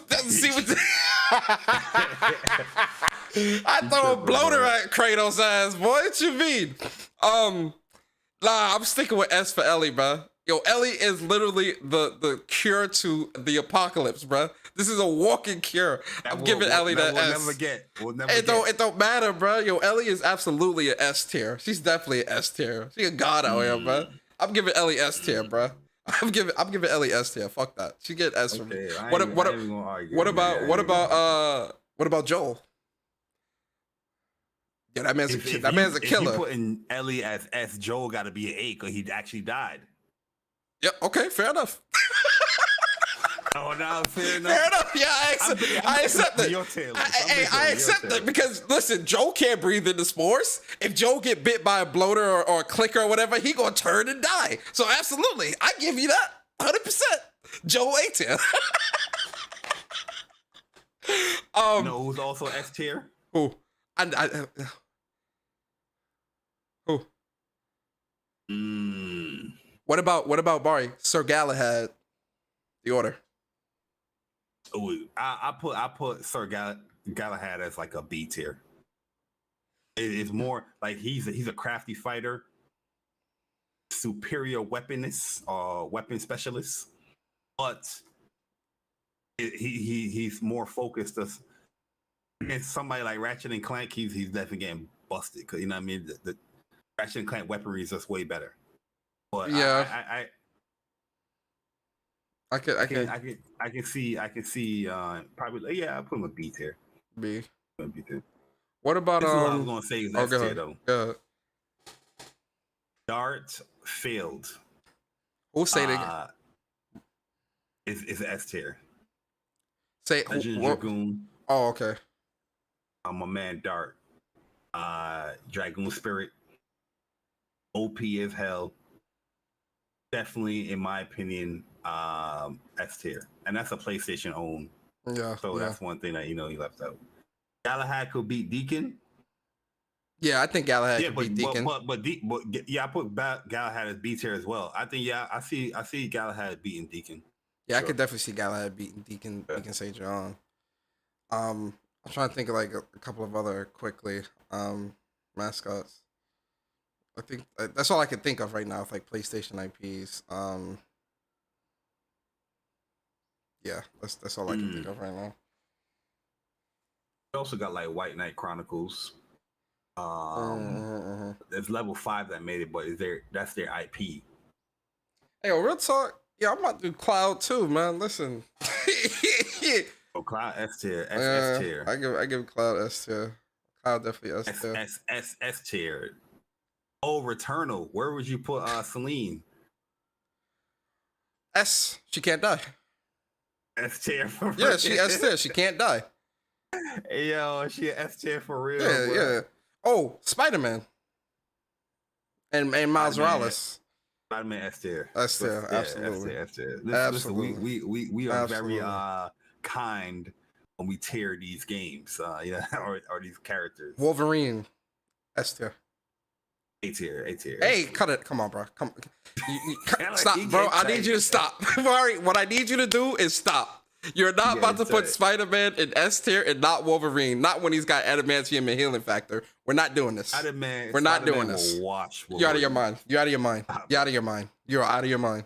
You are out of your mind if you think Wolverine is not. If Spider-Man's watching Wolverine, stop. Spider-Man watched the whole X-Men with Wolverine included. What you mean, bro? Listen, man. They did that just to be nice to the Spider-Man crowd because Spider-Man more popular. Hell nah. That was when Spider-Man was just coming out. Garbage. Absolute utter garbage. Nope. I won't accept that. What's another one? Last one. I'm trying to think of another one. Gran Turismo car. D tier, bro. What? S tier. It don't take no damage. The fuck out of here. Hey, yo, get out of here with that, man. Hey, yo, the car is S tier. I know y'all ain't say I'm capping when it comes to Spider-Man versus Wolverine. Y'all are tripping. I think Wolverine is definitely an S tier character against Spider-Man and all these other characters like Kratos and all that. Y'all put y'all feelings into these joints. Y'all funny, man. Y'all gotta be realistic. Bari funny, ladies and gentlemen. He funny as shit. Cars don't take no damage, man. You got it, man. I can't think of no other ones right this sec. I know it's like one or two that I'm probably missing. I just can't think of them right now. Oh, yo, Unikronn, what's good, bro? We actually answering your member question for this week. Unikronn, this is a good question. This is a good question. It's a fun question. This is a good question. Let me check tier list maker if they actually have something like this on there. I mean, yo, this dude said Gran Turismo car. Yo, Drive Club car 2 must be S tier then too, man. So, actually, no, it did have destruction, so no, it's not. It's like a B tier. Yeah, it has more destruction than GT. What you call it? Yeah. GT. What about the SOCOM soldiers? B tier. B. Okay. Comograph, we did Comograph earlier. Comograph is S tier. Yeah. I think that's pretty much it. Yeah. All that I can think of right now. Mm-hmm. It's a good list. Shout out to King Kiso as well, man. 7 months as a member on the channel. He says, best PlayStation podcast on YouTube. When Persona start preaching, you know it's a fire episode. Appreciate you, Kiso. Always, I mean, bro. yo, Persona's about to go down a rabbit hole, bro. Yo, thank you for pulling me back. I appreciate that, brother. Real talk. B2's not really a PlayStation, or 2B. I mean, 2B is not really a PlayStation character, but for her, I would give 2B A minus. A minus to Joker from Persona. Listen, man, let's see. Me, nah, Joker's like a B. Joker's like a B. It's too specific. You gotta do all the setup so you can get into the person's palace and all You'll that. never see it coming. But yo, man, that is the show. We appreciate the members who gave us some topics for this week. Really fun conversation and topics. And remember, guys, next month, if you want to give a topic for the first show of every month, just join the WUPS Nation. The link to that is in the description. Never mandatory, but always appreciated. There's a lot of cool perks out there, right? But we are at the end of the show. I told y'all it was going to be a long one, 3 hours. I told y'all, pause. Yeah. But, to make up for not having a show next week, we definitely wanted to go in this week and really, really chop it up with the community and, talk to you guys and talk about the news and whatnot. But, Bari, we're at the end of the show, man. Give the people your outro. Let the people know. You ain't got no content coming this week. But for the sake, let them know the content you got coming and what's going on with your channel, bro. Yeah, like I don't have nothing really like like I was going to do like a stream, but I don't really want to stream, before God of War Ragnarok, to be honest with you. That's to not risk any type of complications with that. But I might have an impression like rant video come out soon, and I might have a few things come out before Ragnarok because there's a few things I want to address. But it depends how I feel. Like right now, I'm so locked in for like Star Oceans and then Ragnarok and then the Sonic Frontiers. You know what I mean? Like I'm in that. It's gaming season, bro. Like it's that gaming zone where you just get into, and it's just like, yo, man, I really have to, and I need to complete these games, especially before Ragnarok come out. Before December hit with Crisis Core and Samurai Maidens, and then before that, I want to get these complete before Forspoken hit. It's definitely in that season. And then obviously you got personal life and holidays that's coming up that you got to do your thing and whatnot. Yep. So we'll definitely see. I'm not promising anything, but we'll definitely see. But we appreciate everybody that came through and supported the show. Hopefully you guys enjoyed this long one. It was definitely entertaining, definitely a lot of passion going on. Congrats to B Money and congrats to Arcade for winning the God of War Ragnarok giveaways. We'll have that thing out to you on Wednesday for sure, guys, so don't worry. And yeah, hopefully you guys enjoy God of War Ragnarok, and we'll see you guys in 2 weeks, man, when we talk about what we have played and from God of War Ragnarok, man. So I can't wait for that show. So hey guys, we appreciate the support. Hit the like button, subscribe. All the new subscribers, thank you. But we had to set it up a certain way, like Persona said, just to avoid anybody coming in with spoilers and any type of complications and all that stuff. So yeah. Yep. Yeah, man. Yo, for me, man, I'm Gaming with Persona. I was your host for this week. I hope you guys enjoyed the show, episode 105 of What's Up PlayStation Podcast.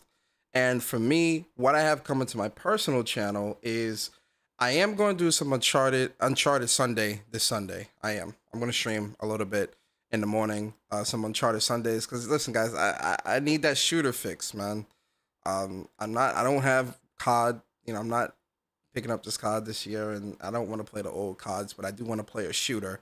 So, I'm going back to Old Faithful. Never lets me down, right? So we'll play some Uncharted on Sunday. And then Monday, I am going to do a When Persona Speaks, because I'm also doing a personal giveaway on my channel for another copy of God of War and giving away 1 or 2 PSN cards for the members.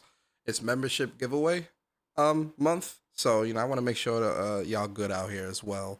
So, for the members on my channel, we definitely gonna be doing some giveaways.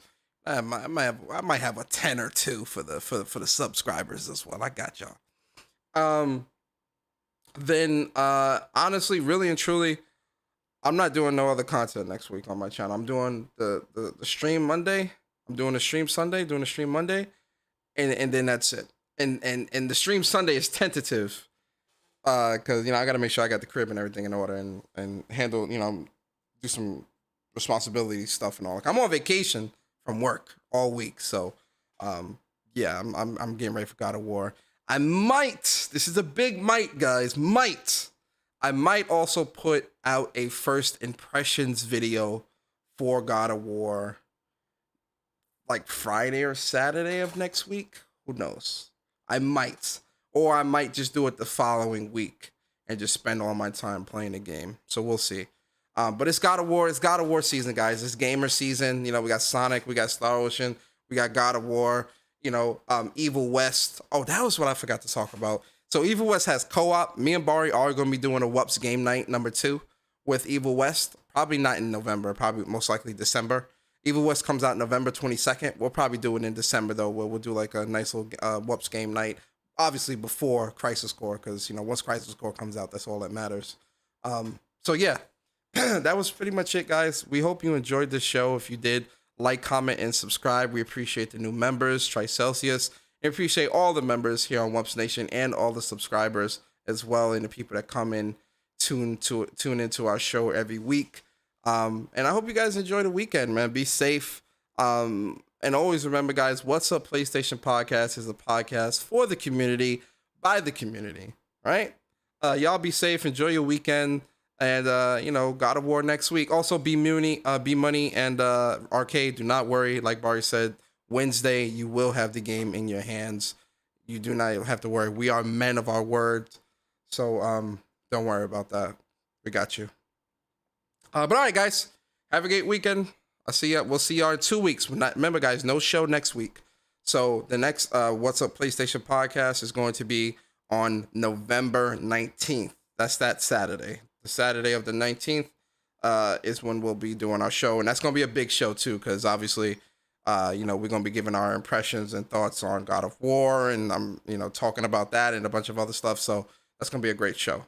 But all right, guys, have a great weekend. We'll see you guys next time. Same time, same place, same crew, the WUPS crew. And we out, guys. Peace.